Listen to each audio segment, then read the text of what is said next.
வணக்கம். இது கேள்விக்களம். தமிழ்நாட்டை உலுக்கி இருக்கக்கூடிய ஒரு மரணம்.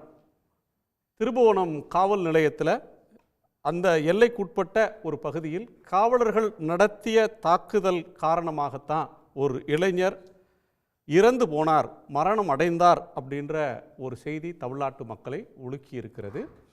இதர் தொடர்பாக 5 காவலர்களை அரசாங்கம் கைது செய்து சிறையில் அடைத்திருக்கிறது. இன்று அடுக்கடுக்கான பல கேள்விகளை உயர்நீதிமன்றம் இந்த விவகாரத்தில் இந்த விசாரணை தொடர்பாக எழுப்பியிருக்கிறது. இந்த விவகாரத்தில் முதலமைச்சர் சற்று முன்னால் ஒரு அறிவிக்கையை வெளியிட்டிருக்கிறார். இந்த வழக்கு போலீஸ் தாக்குதல் அப்படின்றத அறிந்து மிகுந்த வேதனை அடைந்தேன். இதை யாராலும் நியாயப்படுத்த முடியாது, காரணம் சொல்லி தப்பிக்க முடியாத செயல். இந்த வழக்கில் எந்த சந்தேகமும் வரக்கூடாது தமிழ்நாடு காவல்துறை மீது என்பதற்காக இதனுடைய விசாரணையில் நியாயமாக தான் இந்த விசாரணை நடக்குதா என்று யாரும் கேள்வி எழுப்பக்கூடாது என்பதற்காக இந்த வழக்கின் விசாரணையை நான் சிபிஐக்கு ஒப்படைக்கிறேன். இந்த விசாரணைக்கு தமிழ்நாடு அரசு முழுமையான ஒத்துழைப்பை வழங்கும். இதில் இன்னொரு அம்சம் இனி வரும் காலத்தில் இது போன்ற ஒரு சம்பவம் நடந்துவிடக்கூடாது என்பதற்காக இந்த வழக்கை நாங்கள் ஒப்படைக்கிறோம் அப்படின்னு சொல்லியிருக்கிறாரு. பொதுவாக தங்களுடைய பிரச்சனைக்கு தீர்வு கிடைத்து விடும் என்று நம்பி காவல்துறையை நாடி வரக்கூடிய பொதுமக்களுடைய நம்பிக்கையை காப்பாற்றக்கூடிய வகையில் காவல்துறையினுடைய செயல்பாடு எப்போதும் இருக்க வேண்டும் என்று அவர் சொல்லியிருக்கிறார். இது சார்ந்து நாம் விவாதிக்க போகிறோம். திரு இந்திரகுமார் தேரடி, முதல் பார்வையை உங்களிடம் கேட்கிறேன். ஒரு காவல் மரணம் என்பது ஏற்றுக்கொள்ள முடியாத ஒரு மரணம். நீங்கள் காவல் நிலையத்தில் விசாரணைக்காக அழைக்கப்படக்கூடியவர்கள் அடித்து கொல்லப்படுவது, துன்புறுத்தி கொல்லப்படுவது என்பது ஒரு நாகரிக சமூகத்தில் எந்த சக்தியாலும் எந்த நாளிலும் ஏற்றுக்கொள்ள முடியாத ஒன்று. சாத்தான்குளம் சம்பவம் தமிழ்நாட்டை உலுக்கி எடுத்துச்சு. 2 பேர் வியாபாரிகள், எந்த குற்றமும் செய்யாதவர்கள், போலீஸ் அடித்து கொன்றார்கள். அந்த அதிர்ச்சி தமிழ்நாட்டு மக்களுடைய நினைவுகளில் இன்னமும் இருக்குது.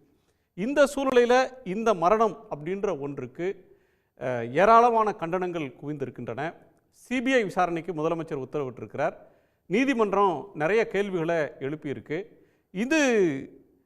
இந்த குற்றவாளிகள் எல்லோரும் தண்டிக்கப்படுவார்கள், தண்டிக்கப்பட வேண்டும் அப்படின்ற ஒரு எண்ணம் மக்கள் மத்தியில், எல்லா தரப்பினர் மத்தியிலும் இருக்குது. இது சார்ந்த உங்களுடைய உணர்வு என்ன? இல்லை, முதல்ல நீங்கள் சொன்னது போல் ஒரு நாகரீக சமூகத்திற்கு இது அழகல்ல. விசாரணை என்று அழைத்து செல்லும் பொழுது காவல்துறை பொதுவாகவே விசாரணைக்கு ஒருத்தரை கூப்பிடுறாங்க அப்படின்னா எந்த தவறும் செய்யாத போதும் கூட அவருக்கு ஒரு பயம் வருது.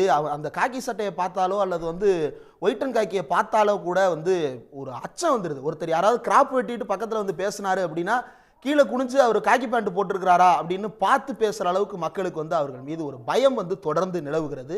இது ஒரு காவல்துறையின் மீது இருக்கக்கூடிய ஒரு மக்களுடைய பார்வை. 2வது, காவல்துறை எப்படி நடந்து கொள்ளுகிறது. ஒருவரை கைது செய்கிறார்கள் அப்படின்னா அந்த கைது செய்வதற்கு என்ன ப்ரொசீஜர் அப்படின்றது குறித்து எந்த விதமான தெளிவும் கிடையாது. அவங்க எப்போனாலும் வரலாம், எப்போனாலும் யாரனாலும் கூட்டிகிட்டு போகலாம், எங்கனாலும் வச்சு விசாரிக்கலான்றது போல அவங்க எப்படி ஆப்ரேட் பண்ணுறாங்கன்றதே தெரியாத அளவுக்கு அவர்களுடைய செயல்பாடு இருக்கிறது. 3வதாக, மக்களிடையே ஒருத்தர் அரெஸ்ட் பண்ணுறாங்க அப்படின்னா அதை ரெக்கார்ட் பண்ணுறதோ அல்லது அவரிடம் வாக்குமூலம் வாங்கும் பொழுது அல்லது அவரிடம் குறைந்தபட்ச முதல்நிலை விசாரணை நடத்தும் பொழுது ஒரு வீடியோ ஆடியோ ரெக்கார்டிங்கோ எதுவுமே கிடையாது. இப்படி சர்வதேச அளவில் நவீன சிந்தனை கொண்ட நாடுகள் செய்கின்ற எந்த இதுவும் இந்தியாவில் இருக்கக்கூடிய எந்த மாநில காவல்துறையிலும் இல்லாமல் இருக்கிறது.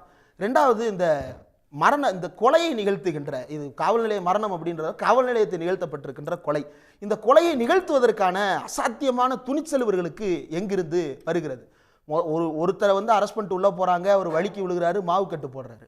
இன்னொருத்தர் ஏதோ ஒன்று எடுத்துட்டு தப்பிச்சு ஓடுறாரு, அவரை சுட்டு கொல்றாங்க. இந்த மாதிரியான நிகழ்வுகளின் பொழுது அவர்களுக்கு மக்கள் மத்தியிலிருந்து கிடைக்கக்கூடிய அந்த ஒரு சின்ன ஆதரவு அல்லது அவனை விடாதீங்க சார், அவனை முடிங்க சார், அவனெல்லாம் போலீஸ் ஸ்டேஷன்லேயே வச்சு என்னமா பண்ணிடுங்க சார் அப்படின்னு சொல்லக்கூடியதை இப்படியான அப்பாவிகள் மீது காவல்துறை பிரயோகப்படுத்தி கொண்டிருக்கிறது அப்படின்றது. இப்போது தமிழ்நாடு அரசு இப்போது 6 பேர் காவல்துறை அதிகாரிகள், 5 பேர் கைது செய்யப்பட்டிருக்கிறார்கள். போலீஸ் கொடுத்த எஃப்ஐஆரை நம்பி முதலமைச்சர் எந்த ஸ்டேட்மெண்ட்டும் கொடுக்காம பரிசோதனை செய்து உடற்கூறாய்வு என்ன முடிவு சொன்னதோ அதன் அடிப்படையில் அவர்கள் மீது கொலை வழக்கு பதிவு செய்திருக்கிறார்கள். நீதிமன்றம் உயரதிகாரிகளை பாதுகாப்பது அப்படின்ற விஷயத்தை கேள்வி எழுப்பி இருக்கிறது. அதுவும் கூட கவனிக்கத்தக்கது. ஏன் அப்படின்னா இன்னைக்கு பொதுவா நீதிமன்றத்தினுடைய அந்த கேள்வி நியாயமானது தானே. ஒரு கான்ஸ்டபிள் கைது செய்யப்படுறாரு, அவருக்கு மேல இருக்கக்கூடியவர்கள் இந்த குற்றத்துல நேரடியாகவோ மறைமுகமாகவோ அதில் தொடர்புடைய மற்ற உயர் அதிகாரிகள், ஒரு ஐபிஎஸ் அதிகாரியோ அல்லது அதற்கு அடுத்த நிலையில் இருக்கிற அதிகாரிகளோ இது மாதிரியான விவகாரங்களில் தண்டிக்கப்படுவது இல்லை. அது போலீஸ்காரங்களும் தப்பு செய்வாங்க, அந்த தவறு செய்தால் அந்த தவறு செய்தவரை தண்டிக்கணும் அப்படின்ற எண்ணத்துக்கு மாறாக முரேல், போலீஸோட முறையில காப்பாற்றணும், பிரஸ்டீஜை காப்பாற்றணும் அப்படின்னு மூடி மறைக்க போகிற நேரத்தில் இந்த மாதிரி பல தவறுகள் நடக்குது அப்படின்றதான் மனித உரிமை ஆர்வலர்கள் தொடர்ந்து எழுப்பக்கூடிய குற்றச்சாட்டாக இருக்குது. நம்மோட திரு சித்தனன், காவல்துறையுடைய ஓய்வு பெற்ற எஸ்பி திரு சித்தனன் இணைஞ்சிருக்கிறார். மனித உரிமை செயற்பாட்டாளர் திரு ஹென்றி டிஃபேன் இருக்கிறாரு. வணக்கம் திரு ஹென்றி டிஃபேன். உங்கள்கிட்ட கேட்கணும், இந்த குறிப்பிட்ட பல கஸ்டோடியல் டெத்ஸையும் டார்ச்சர்ஸையும் நீங்கள் வந்து ரெக்கார்ட் பண்ணியிருப்பீங்க. இந்த குறிப்பிட்ட சம்பவத்தில் அந்த படங்கள், பிரேத பரிசோதனையுடைய அறிக்கை, இதை வந்து பார்க்கிற போது ரொம்ப மோசமான ஒரு சம்பவம்னு நீதிபதிகள் சொல்கிற உணர்வோட நம்மளும் இணைந்து கண்டிக்கக்கூடிய இடத்துக்கு நகர்றோம். இதில் ஒரு அரசாங்கம் அப்படின்ற ஒன்று ஃபஸ்ட்டு சாத்தான்குளத்தில் வந்து இது நடக்கவே இல்லை, லாக்அப் டெத்தே கிடையாது, அது டார்ச்சரே கிடையாது, கஸ்டோடியல் டெத் இல்லை என்று சொன்னாங்க. வேற மூச்சு திணறி இறந்தாங்க, இப்படி பல காரணங்களை அரசு சொன்னது.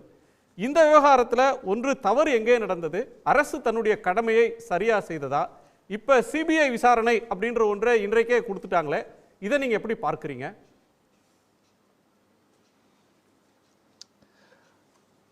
நான் இன்று இந்த வழக்கை நீதிமன்றத்தில் ஆஜராகி திருப்போணத்தை சார்ந்த இந்த வழக்கில் பாதிக்கப்பட்ட அஜித் குடும்பத்திற்காக ஆஜரான இளம் வழக்கறிஞர் 2024ஆம் ஆண்டு தான் பதிவு செய்து திருப்போணம் ஜுடிஷியல் மேஜிஸ்ட்ரேட் கோர்ட்டில் பணியாற்றுகின்ற கார்த்திக் ராஜா சார்பாக இன்று ஆஜராகக்கூடிய ஒரு வாய்ப்பை அவர் அளித்தார்.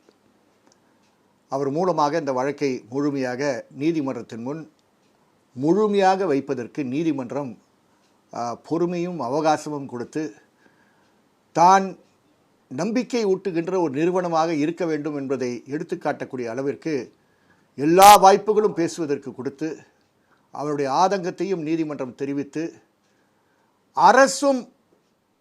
அரசு வழக்கறிஞர் மூலமாக நடந்த சம்பவத்தை ஏற்றுக்கொண்டு அதில் கஷ்டங்கள் இருந்தாலும் அதை ஏற்றுக்கொண்டு அதுதான் அரசனுடைய நிலைப்பாடு என்று சொன்ன வரைக்கும் எனக்கு இன்று நீதிமன்றத்தில் நிம்மதியாக இருந்தது.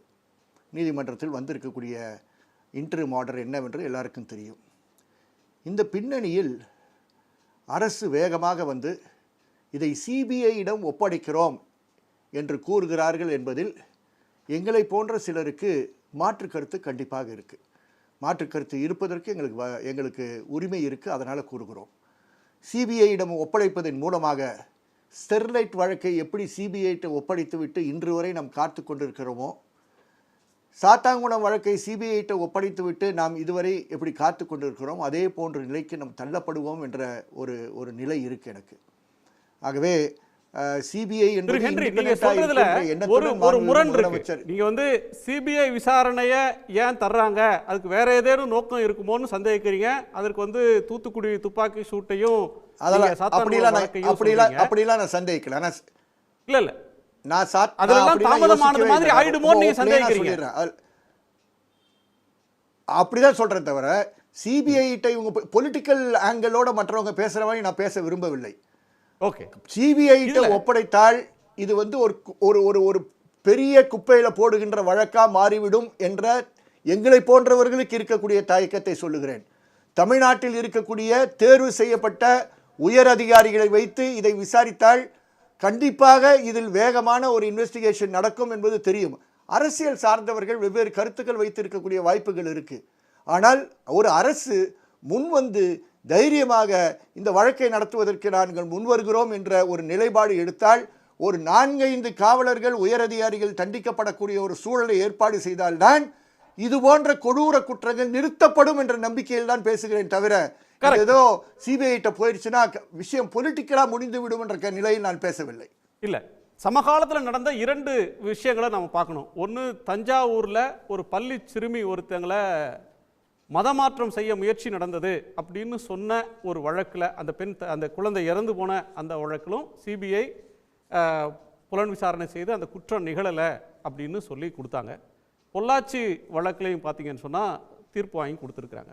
இதற்கு வந்து 2 அம்சங்களை நாம் பரிசீலனைக்கு எடுக்கணும். ஒன்று, முதலமைச்சர் சொல்லியிருக்கிற அறிக்கை ஏன் கொடுத்தோம் அப்படின்றதுக்கு அவர் சொல்கிற கருத்து வந்து, சென்னை உயர்நீதிமன்றத்தினுடைய மதுரை கிளை இந்த வழக்கில் சிபிசிஐடி தன் விசாரணையை தொடரலான்னு சொல்லியிருக்கு. ஆனாலும் இந்த சம்பவத்தில் போலீஸ்காரங்க மேலேயே காவல்துறையைச் சேர்ந்த 5 மீது குற்றம் சாட்டப்பட்டுள்ள நிலையில் இந்த வழக்கின் விசாரணை குறித்து எந்த விதமான சந்தேகத்தையும் யாரும் எழுப்பக்கூடாது என்பதை கருத்தில் கொண்டே இந்த வழக்கை சிபிஐக்கு மாற்றுமாறு நான் உத்தரவிட்டுள்ளேன். சிபிஐக்கு தமிழ்நாடு அரசு ஒத்துழைப்பு வழங்கும் அப்படின்னு சொல்லியிருக்கார். எதிர்க்கட்சி தலைவரும் திரு எடப்பாடி பழனிசாமி அவர்களும் இன்று காலையில் வெளியிட்ட அறிக்கையில் சிபிஐக்கு கொடுக்கணும், தமிழ்நாடு அரசு குற்றவாளிகளை காப்பாற்றிடக்கூடாது, போலீஸ்காரங்களை சம்பந்தப்பட்டவங்களை காப்பாற்றி விடக்கூடாது, சிபிஐ விசாரணை வேணும்னு எதிர்க்கட்சி தலைவரும் கேட்கிறார். இந்த விசாரணையின் மீது சந்தேகத்தை கிளப்பிடுவாங்க அப்படின்ற எண்ணத்தில் சிபிஐக்கு தர்றத வேண்டான்னு சொல்றீங்களா? இது வேண்டான்னு சொல்ற விஷயமே கிடையாது. சிபிஐ கிட்ட ஒப்படைத்ததுனால் இந்த பிரச்சனைக்கு ஒரு தீர்வு வரும் என்ற நம்பிக்கை உள்ளவன் நான் கிடையாது. ஓப்பனா சொல்றேன். சிபிஐ இன்வெஸ்டிகேஷனாக இருந்தாலும் நீதிமன்றத்தினுடைய கண்காணிப்பின் கீழ் நடக்கக்கூடிய ஒரு சிபிஐ விசாரணையாக அது இருந்தால்தான் இது நடக்கும். இல்லைன்னா இது நம்ம ஸ்டெர்லைட் வழக்கு மாதிரி ஆயிரும். இன்னைக்கு வரைக்கும் ஸ்டெர்லைட் வழக்கு சிபிஐட்ட ஒப்படைக்கப்பட்டு ஒரே ஒரு குற்றவாளியை மட்டும் இந்த சிபிஐ கண்டுபிடித்திருக்கு. அதுக்கு தமிழக அரசு என்ன பதில் சொல்ல போகிறது? ஆகவே தமிழக அரசு அவரிடம் இருக்கிறதுனால எங்களால் ஒன்றும் செய்ய முடியலன்னு சொல்றாங்களே, அதே நிலைக்கு இந்த வழக்கில் தள்ளப்பட மாட்டார்களா? ஒரு உறுதியுடன் இருக்கக்கூடிய ஒரு ஆட்சி, நேர்மையாக இருக்கக்கூடிய ஒரு ஆட்சி, அந்த பாதிக்கப்பட்ட குடும்பத்திட்டே நான் உரையாட தயார் என்ற நிலையில் இருக்கக்கூடிய ஒரு மாண்புமிகு முதலமைச்சர் அதே தைரியத்துடன் என்னிடம் இருக்கக்கூடிய காவல்துறை தரமான காவல்துறை, நான் ஸ்பெஷல் இன்வெஸ்டிகேஷன் டீமை நியமனம் செய்கிறேன், நீதிமன்றம் யார் வேணுமானு அப்பாயின்ட் பண்ணுறோன்னு வந்து சொல்லட்டுமே, தமிழகத்தில் ஏற்றுக்கொள்வார்களே. இதை நீங்கள் அண்ணா யூனிவர்சிட்டியில் செய்யலையா? செய்து காட்டவில்லையா? செய்து காட்டியிருக்கக்கூடிய அரசு தானே நீங்கள் செய்திருக்கலாம் என்று கூறுகிறேன். சிபிஐ மேலே எனக்கு எந்த கருத்து வேறுபாடும் கிடையாது. தூக்கி போட்ட கல்லை வந்து ஒரு கிணத்துல போட்ட ஒரு சம்பவமாக இது மாறிவிடக் கூடாது என்ற காரணத்தினாலும் சித்திரவதை சார்ந்த வெவ்வேறு நடவடிக்கைகள் இந்த ஆட்சி எடுப்பதற்கு இது ஒரு வாய்ப்பாக பயன்படுத்த வேண்டும் என்ற கோரிக்கையை தான் நான் இந்த நேரத்தில் மாண்புமிகு முதலமைச்சர் சொல்றேன். ஒரு சமூக நீதிக்காக நிற்கக்கூடிய ஒரு அரசு என்பது இது போன்ற சம்பவங்கள், கொடூர சம்பவங்கள், அசிங்கமான சம்பவங்கள், நீங்கள் வருத்தப்படுகின்ற சம்பவங்களாக இருக்கலாம், சமூகம் வருத்தப்படுகின்ற சம்பவங்களாக இருக்கலாம், அரசியலுக்கு அப்பாற்பட்டு நீங்கள் முன்னின்று சித்திரவதைக்கு எதிரான ஒரு சட்டத்தை தமிழகத்தில் நான் கொண்டு வரேன் என்று சொல்லுகின்ற ஒரு மாண்புமிகு முதலமைச்சராக நீங்கள் இருக்கக்கூடிய அந்த வாய்ப்பை ஏன் விட்டு விடுகிறீர்கள் என்று கேட்கிறேன். அந்த தண்டனையை பெற்றுக் கொடுத்து ஒரு 2-3 போலீஸ் ஆஃபீஸர்ஸும் கான்ஸ்டபிள்ஸ் எல்லாரையும் கூட்டோட நாங்கள் பனிஷ்மெண்ட் வாங்கி கொடுக்கக்கூடிய ஒரு ஆட்சி தான் எங்களுடைய ஆட்சி என்று நிரூபிக்கக்கூடிய ஒரு வாய்ப்பை நீங்கள் ஏன் தட்டி கழிக்கிறீர்கள் என்று தான் நான் கேட்கிறேன். தவிர சிபிஐ நீங்கள் ஒப்படைச்சிட்டு அது ஒரு இண்டிபெண்டன்ஸ் காட்டுதுன்னா வெவ்வேறு வழக்குகளும் இதே ஒரு நிலைப்பாடு எடுக்க போறீர்களா? எல்லா சித்திரவதை வழக்குகளிலும் காவல்துறை தான் காவல்துறைக்கு எதிராக நிற்க வேண்டிய ஒரு சூழல் ஏற்படுகிறது. ஒரு இடைவேளைக்கு பிறகு நம்ம பேசலாம். காவல்துறையின் மேல உங்களுக்கு இருக்கிற நம்பிக்கையும் அந்த குடும்பத்தை அழைத்து பேசிய முதலமைச்சர் மேல உங்களுக்கு இருக்கிற நம்பிக்கையும் வெளிப்படுத்துறீங்க. சித்திரவதைக்கு எதிராக ஒரு நிரந்தரமான தீர்வு இந்த வழக்கின் வழியாக வராதா, அந்த வாய்ப்பு பறிபோகுதே அப்படின்னு நினைக்கிற ஒரு எண்ணத்தையும் நான் இந்த நேரத்தில் புரிஞ்சுக்கிறேன். திரு ஹென்றி, இந்த மரணம் அப்படின்ற ஒன்று காவல்துறையினுடைய அணுகுமுறை, போலீஸ் நடத்தக்கூடிய புலன் விசாரணையினுடைய தரம், இதில் காவலர்கள் நடந்து கொண்ட ஒரு மூர்க்கத்தனமான செயல் அப்படின்ற பல விஷயங்களை வெளிச்சம் போட்டு காட்டியிருக்கு. ஒரு விவாத பொருளாகவும் கண்டனத்துக்குரியதாகவும் ஆகியிருக்கு. இந்த குறிப்பிட்ட சம்பவத்தில் இந்த கைது நடவடிக்கை எங்கே கோளாறு நடந்ததுன்னு நினைக்கிறீங்க? போலீஸ் அரெஸ்ட் மர்டர் கேஸ்னு போஸ்ட்மார்ட்டம் ரிப்போர்ட் வந்த பிறகு அதை மாற்றினதை நீங்கள் எப்படி புரிஞ்சுக்கிறீங்க? இன்னைக்கு நீதிமன்றம் எழுப்பியிருக்கக்கூடிய பல கேள்விகளையும் நீங்கள் எப்படி உள்வாங்கிக்கிறீங்க? அதாவது இந்த கேஸில் வருத்தத்துடன் இந்த உதாரணத்தை பயன்படுத்த கடமைப்பட்டிருக்கிறேன். மதிப்பிற்குரிய முன்னாள் காவல்துறை அதிகாரிகள்லாம் இருக்கக்கூடிய ஒரு இடத்துல இது சொல்கிறதில் வந்து அவங்க தவறாக எடுத்துக்கொள்ளக்கூடாது. சில இடங்களில் கீழ்மட்டத்தில் காவல்துறை பொறுப்பற்ற நிலையில் எப்படி செயல்படுகிறார்கள், அன்றாட நிகழ்ச்சிக்காக இது பல இடங்களில் இருக்குது. வெளியே வராமல் இருக்கு என்று காட்டக்கூடிய ஒரு வழக்கு தான் இந்த வழக்கு. இங்கே 27ஆம் தேதி ஒரு நகை காணாமல் போனதுன்ற புகார். அது யார் பேசுனாங்க, யார் பேசலை, அவங்க யார்கிட்ட பேசுகிறாங்கன்றதெல்லாம் எங்களுடைய வழக்கே கிடையாது.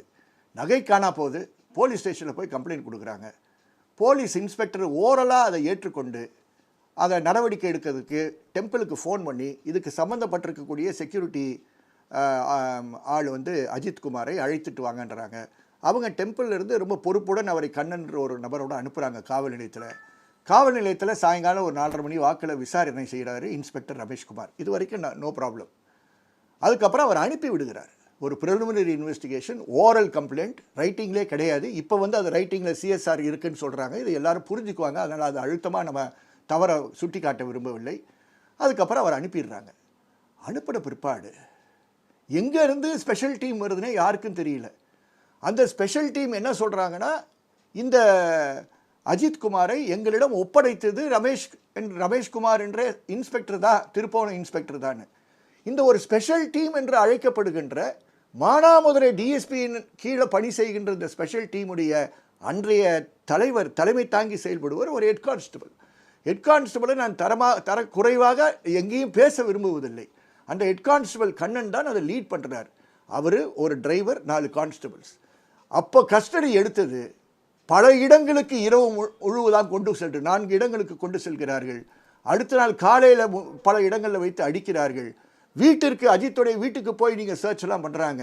இறுதியாக மற்றவர்கள்லாம் இதில் சம்மந்தம் இல்லைன்னு அவர்களாம் அனுப்பி ஸ்டேஷனுக்கு அனுப்பி வீட்டுக்கு அனுப்பின பிற்பாடு அஜித்தை மட்டும் வச்சு துவைச்சு எடுக்கிறாங்க.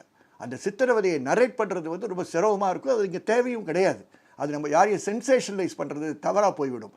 மிளகாப்பிடியை பயன்படுத்தி, கம்புகளை பயன்படுத்தி, பைப்ஸை பயன்படுத்தி அடிச்சிருக்காங்க. இதுக்கு அவங்க இன்னும் என்ன சொல்கிறாங்கன்னா, நாங்கள் எங்களை அனுப்புகின்ற டிஎஸ்பிகிட்ட நாங்கள் ரிப்போர்ட் பண்ணிட்டே இருந்தோம், இன்ஸ்பெக்டர்கிட்டையும் ரிப்போர்ட் பண்ணிட்டு இருந்தோம்னு வேறு சேர்த்து சொல்கிறாங்க. இறுதியில் அவர் இறந்த பிற்பாடு தூக்குவதற்கு கூட அந்த காவலர்கள் வரலை என்றது தான் அதிர்ச்சி கொடுக்கக்கூடிய ஒரு சம்பவமாக மாறிவிட்டது. ஆகவே இது என்ன காட்டுதுன்னா, ப்ரொசீஜர் பை லா கம்ப்ளீட்டாக மதிக்காத ஒரு காவல்துறையாக இவர்கள் செயல்பட்டிருக்கிறார்கள். பொறுப்புடன் கூறுகிறேன், பல இடங்களிலும் இது நடக்குது என்ற இந்த சாதாரண மக்கள் அனுபவிக்கிறார்கள் என்பதை கூற விரும்புகிறேன். எஃப்ஐஆர் கிடையாது, உண்மையான சிஎஸ்ஆர் கிடையாது. எஃப்ஐஆர் அவர்கள் அரசினுடைய நிலைப்பாட்டுப்படியே 28ஆம் தேதி காலை 10:30 மணிக்கு தான் எஃப்ஐஆர் போடுறாங்க. எஃப்ஐஆர் போடாத நிலையில் ஒரு ஸ்பெஷல் டீம் கஸ்டடி எடுத்து, அந்த கஸ்டடி எடுத்தவர்கள் இவங்களை போட்டு இவ்வளோ கொடூரமான சித்திரவதை செய்திருக்கிறார்கள். 10 சவரன் நகைக்கு அதில் எஸ்பியும் வர வேண்டிய ஒரு சூழல் ஏற்படுகிறது. ஒரு டிஎஸ்பி போய் ஒரு கல்யாண மண்டபத்தில் கட்சி சார்ந்த, ஆளும் கட்சியை சார்ந்த உறுப்பினர்களுடன் உட்கார்ந்து பேசி ஒரு பேரம் பேசியிருக்கார்கள் என்றால், I am sorry, this is very very bad law. இது ரூல் ஆஃப் லா கிடையாது. ஆனால் அதை அம்பலப்படுத்தி இருக்கக்கூடிய ஒரு வழக்கு தான் இது. ஆனால் இது எடுத்துக்காட்டு தான். இந்த மாதிரி எடுத்துக்காட்டு வழக்குகள் பல நடக்குது. அவர்களுக்காக பேசுவதற்கும் அவர்களுக்காக குரல் கொடுப்பதற்கும் இன்று இயக்கங்கள் கிடையாது. நாங்கள் சார்ந்திருக்க சித்திரவதைக்கு எதிரான கூட்டு இயக்கம் இது போன்ற விஷயங்களில் தலையீடு செய்வதற்கு காரணம் இந்த சித்திரவதை தொடரக்கூடாது. அதனால தான் நான் முன்னாடி பேசும்போது சொன்னேன், இந்த ஆட்சி எங்களோட இணைந்து பணியாற்றியவர்கள், இந்த ஆட்சியில் இருக்கக்கூடிய கட்சி எங்களோட இணைந்து சென்ற ஆட்சியில் நடக்கக்கூடிய சில சம்பவங்களில் இணைந்து பணியாற்றினோம். சித்திரவதை என்பது கட்சி ரீதியாக பிரிக்காமல் நாம் அனைவரும் இதை எடுத்துக்காட்டாக பயன்படுத்தி கொண்டு ஒரு இயக்கத்தின் மூலமாக தான் சித்திரவதைக்கு எதிரான குரலை பலப்படுத்த முடியும். இந்த நாட்டில் சித்திரவதைக்கு எதிரான சட்டம் இல்லாத நாட்டில் தமிழகத்தில் ஒரு சட்டம் கொண்டு வருவதற்கான ஒரு வாய்ப்பாக இதை பயன்படுத்த வேண்டிய ஒரு அவசியம் இருக்கு என்பதை நான் வலியுறுத்தினேன். ஆகவே ஒவ்வொரு ப்ரொசீஜரல் மிஸ்டேக்ஸ் எல்லாம் ஏகப்பட்ட மிஸ்டேக்ஸ் இந்த வழக்கில் நடந்திருக்கக்கூடிய ஒரு நிலை இருக்கு. அது தவறு. அந்த தவறுகளுக்கு நீங்கள் ஒவ்வொரு முறையும் நீங்கள் சிபிஐக்கு போறீர்கள் என்றால் எனக்கு நம்பிக்கை இருக்கு, தமிழகத்தில் இருக்கக்கூடிய கை சுத்தமான நேர்மையான காவல்துறை அதிகாரிகள் இருக்கிறார்கள் என்று. அவர்களை நீங்கள் தட்டி அவரிடம் இந்த பொறுப்பு கொடுத்தீர்கள் என்றால் கண்டிப்பாக நேர்மையான மற்றவர்களை தண்டிக்கக்கூடிய உயர் அதிகாரிகளையும் தண்டிக்கக்கூடிய விஷயமாக மாறும். நீங்கள் ஒவ்வொரு முறையும் இதை செய்ய தவறும் போதுதான் ஆட்சியில் தவறீர்கள். பல்வீர் சிங்களை வெறும் சஸ்பென்ஷனோட விட்டீங்க. பல்வீர் சிங் வழக்கில் இன்னும் ஆழமாக செயல்படாமல் போனதுக்கு காரணம், ஆட்சிக்கு பொறுப்பாக இருக்கக்கூடிய நீங்கள் ஆட்சியில் இருக்கக்கூடிய எக்ஸிக்யூட்டிவ்ஸை நீங்கள் கேட்டீங்க, அதனால தான் அது போய் விடுச்சிரு. நீங்கள் காஞ்சிபுரத்தில் இருக்கக்கூடிய உதயகுமார் எம்டிஎம்கே வையாபுரியுடைய சித்திரவதை வழக்குல அதே மாதிரி இன்னொரு ஐபிஎஸ் ஆஃபீஸர் உதயகுமாரை நீங்கள் விட்டுட்டீங்க. ஒவ்வொரு முறையும் நீங்கள் விட்டு விடுவதன் காரணமாக தான் உங்கள் பொறுப்பிலிருந்து நீங்கள் தவறீர்கள் என்று உங்களுக்கு அரசியலில் இருக்கக்கூடிய எதிர்க்கட்சிகள் உங்களை விமர்சனம் செய்ய வேண்டிய ஒரு சூழல் ஏற்படுது என்பதை பொறுப்புடன் நான் சார்ந்து இருக்கக்கூடிய சித்திரவதைக்கு எதிரான கூட்டு இயக்கத்தின் சார்பாக முன்வைக்க கடமைப்பட்டிருக்கிறேன். ஓகே, திரு சித்தனன், என்டிடிபிஎன் பேசுகிறப்ப ஒரு வழி இருக்குது, இதில் ப்ரொசீஜரல் லேப்ஸ் நிறையா இருக்குது. நான் அதெல்லாம் பற்றி பெருசாக பேச விரும்பலை, அது முக்கியமும் இல்லை. ஆனால் கீழ்மட்டத்தில் ஒரு டார்ச்சர், போலீஸ் காவலர்கள் நடந்து கொள்ளக்கூடிய முறை அப்படின்ற ஒன்று பெரிதாக மாறலை. நீங்கள் ஆட்சியாளர்கள் என்னதான் மனித உரிமைக்கான இதை பேசினாலும் கீழே நிர்வாக அமைப்பு கட்டமைப்பு அப்படின்ற ஒன்றில் அவங்களுடைய அணுகுமுறையில் படு மோசமாக இருக்குது அப்படின்ற ஒன்றை சொல்கிறார். நாளும் இந்த அவலம் அரங்கேறுது, சில விஷயங்கள் கவனத்துக்கு வருது, சிலது வரல அப்படின்னு சொல்கிறார். முதலாவதாக திருப்போணத்தில் இப்படி அஜித்குமார் என்ற ஒரு இளைஞர் காவல்துறையினால் தாக்கப்பட்டு அகால மரணம் அடைந்தது மிக மிக ஒரு வருத்தமான செய்தி, மிக மிக கண்டனத்துக்குரியது. ஒரு முன்னாள் காவல்துறை அலுவலர் என்ற முறையில் நான் எனது ஆழ்ந்த இரங்கலை அவரது குடும்பத்துக்கு தெரிவித்துக் கொள்கிறேன். எனக்கே நான் ஒரு முன்னாள் போலீஸ் அப்படின்னு நினைக்கும்போது இந்த சம்பவத்தை பார்க்கும்போது நெஞ்சம் பதறுது, ரொம்ப வருத்தமாக இருக்குது. எங்கே போயிட்டு இருக்கு காவல்துறை அப்படின்னு சொல்லிட்டு. அதாவது முன்னாடி மாதிரி இல்லை, நாங்கள் வேலை பார்த்த 1990 2000 அப்படிலாம் இல்லை. நீங்கள் உங்கள் சன் டிவி மட்டும்தான் அந்த காலத்தில் 2000 வரைக்கும் இருந்துகிட்டு இருந்தது, சன் நியூஸ் இருந்துகிட்டு இருந்தது.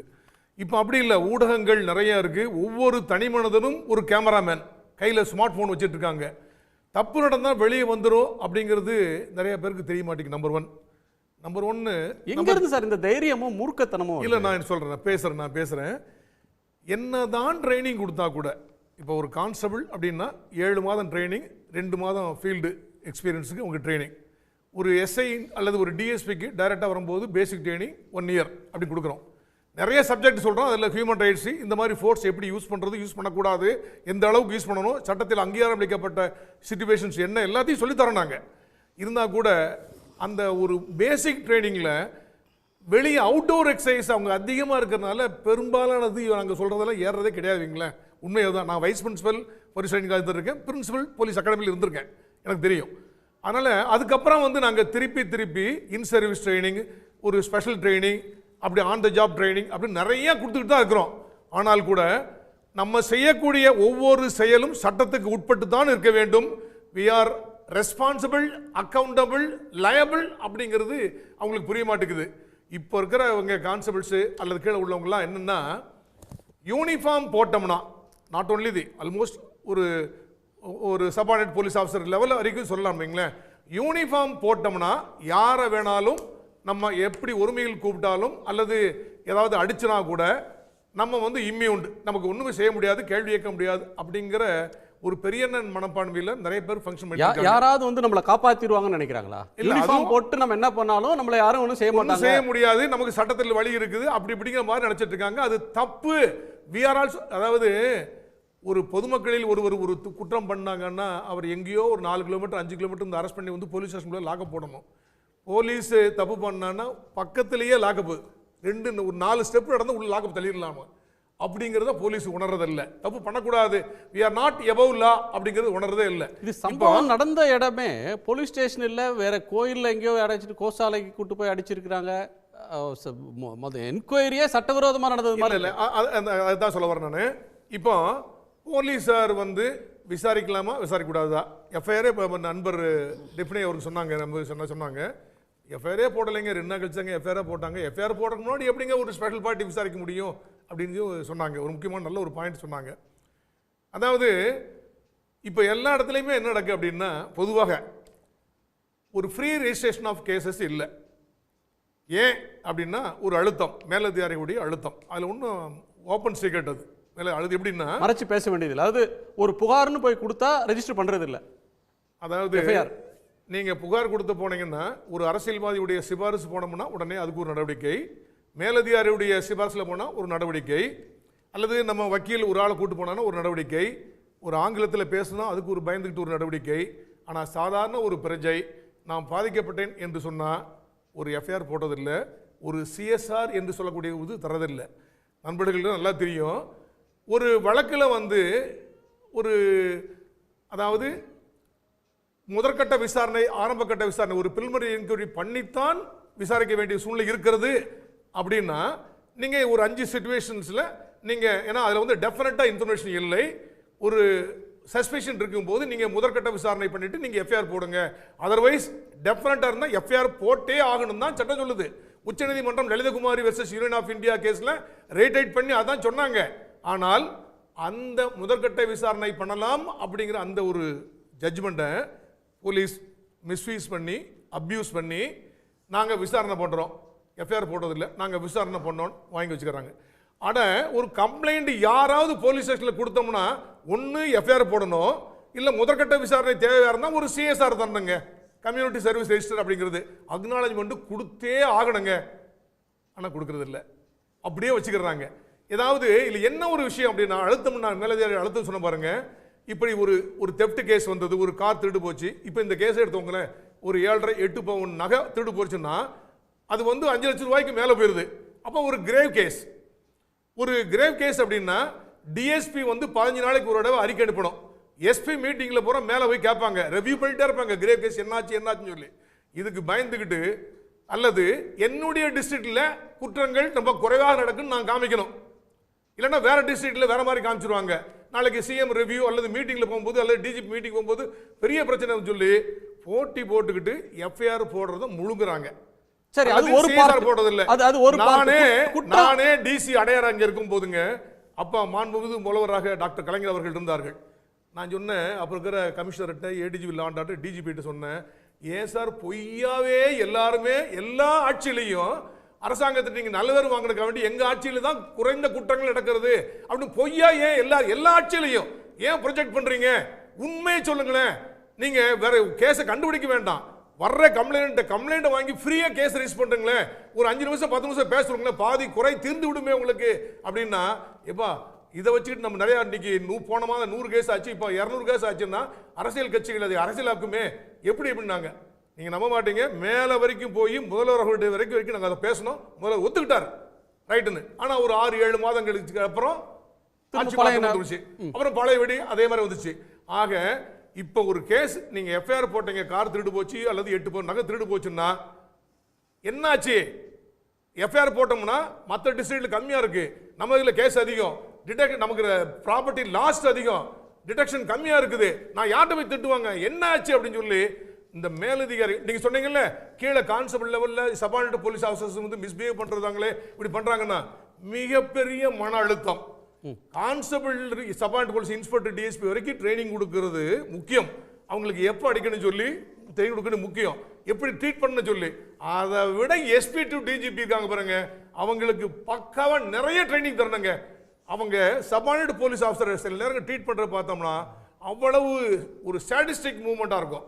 இப்போ இந்த கேஸ்லயே வச்சுக்கோங்களேன், இந்த அளவுக்கு கான்ஸ்டபிள் வந்து சட்டத்தை கையில் எடுக்கலாமா அப்படின்னு அவங்களுக்கு இன்வெஸ்டிகேட்டிவ் பவர் இருக்கான்னா, எஸ்ஐ ஹெட் கான்ஸ்டபிள் வரைக்கும் இன்வெஸ்டிகேட்டிவ் பவர் கிடையாது. Only officer in charge of the police station FIR போடலாம், எஃப்ஐஆர் போட்டு அதை ஐஓ எஸ்ஐ அல்லது இன்ஸ்பெக்டர் கொடுக்கணும். இது வந்து ஒரு கிரேவ் கேஸா இருக்க முடியும், அப்ப இன்ஸ்பெக்டர் தான் விசாரிக்கணும். இன்ஸ்பெக்டர் வந்து அல்லது டிஎஸ்பி ஒரு ஸ்பெஷல் பார்ட்டி ஃபார்ம் பண்ணி இந்த குற்றவாளி யார் பண்ணிருப்பாங்க, எங்க பண்ணிருப்பாங்க என்னன்னு தகவல் சேகரிக்க தான் ஸ்பெஷல் பார்ட்டி, தவிர இன்ட்ராகேஷன் அரெஸ்ட் அப்படிங்கிறது ஐஓ தான் பண்ண முடியும்.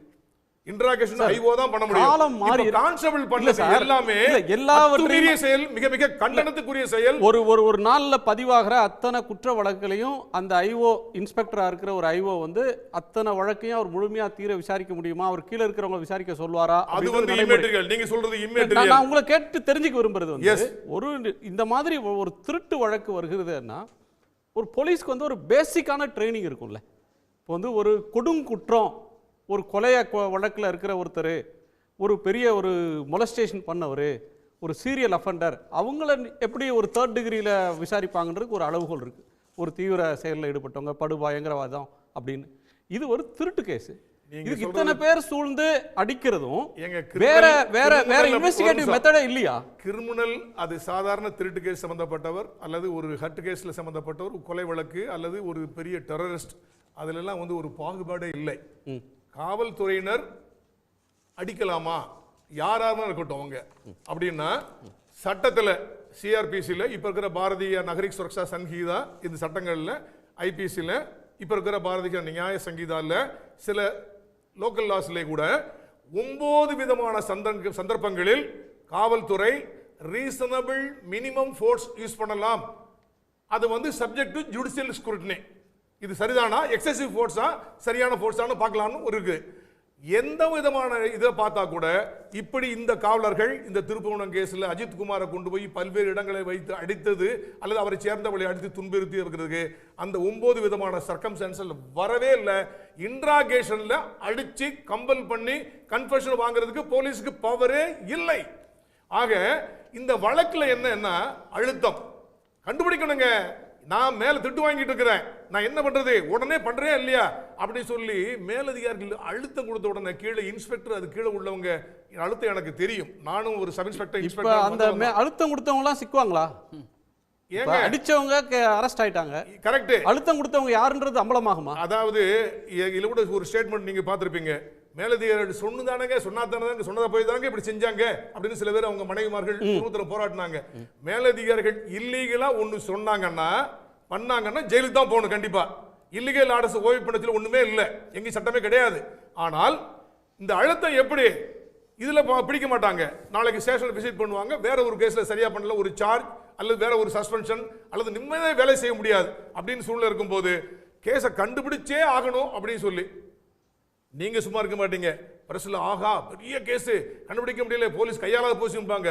நம்ம ஃப்ரெண்ட் இருக்காரு இவரு அரசியலுக்கு அவர் பண்ணியே ஆகணும். அவர் என்ன சொல்லுவாரு, இந்த அரசாங்கம் தோற்று விட்டது, போலீஸ் தோற்று விட்டது மோசம் அப்படின்னு பேசுவாரு. அல்லது பப்ளிக்ல வேற மாதிரி பேசுவாங்க. போலீஸ் சுப்பீரியர்ஸ் எல்லா பிரஷரும் தாங்கிட்டு அந்த இன்ஸ்பெக்டரோ டிஎஸ்பியோ எப்படியாவது கண்டுபிடிக்கணும். நல்லா விசாரிக்கும் போது சரியான சட்ட புரிதல் இல்லாம நமக்கு அடிக்கிறதுக்கு பவர் இருக்கா இல்ல, படிச்சனா ஜெயிலுக்கு போகணும். நம்ம நல்லா விசாரிக்கிறதுனால நல்லா அடிக்கிறதுன்னு அர்த்தம் பண்ணது மிக மிக மிக தவறு. அடிக்கிறதுக்கு இவங்க பவரே இல்ல, சரியான நடவடிக்கை எடுத்தது சரிதான். இதுல சரி சார் வந்து இன்னொரு பாயிண்ட் சொல்றாரு. நம்ம ஹென்றி சார் வந்து இது சிபிஐக்கு கொடுத்திருக்க தேவையில்லை, ரொம்ப நாள் ஆயிடும். அதுக்கு பதிலா எனக்கு ஸ்டேட் கவர்மெண்ட் மேலேயும் ஸ்டேட் கவர்மெண்ட்ல இருக்கிற சில ஹானஸ்டான ஆபீசர்ஸ் மேலேயுமே நம்பிக்கை இருக்கு, அவங்கள கொண்டே ஒரு விசாரணையை நடத்தி இருக்கலாம், ஒரு சீக்கிரமா இதுக்கு தீர்வு வந்திருக்கும்னு சொல்றாரு. இல்ல இதுல வந்து நான் கூட நினைச்சேன் இது சிபிஐக்கு அனுப்பியிருக்க வேண்டியது மாண்புமிகு முதல்வர் அவர்கள் எல்லாம் சும்மா வெறும் வாயை போட்டு மெல்ற எல்லாத்தையும் வாயை அடைக்கணும்.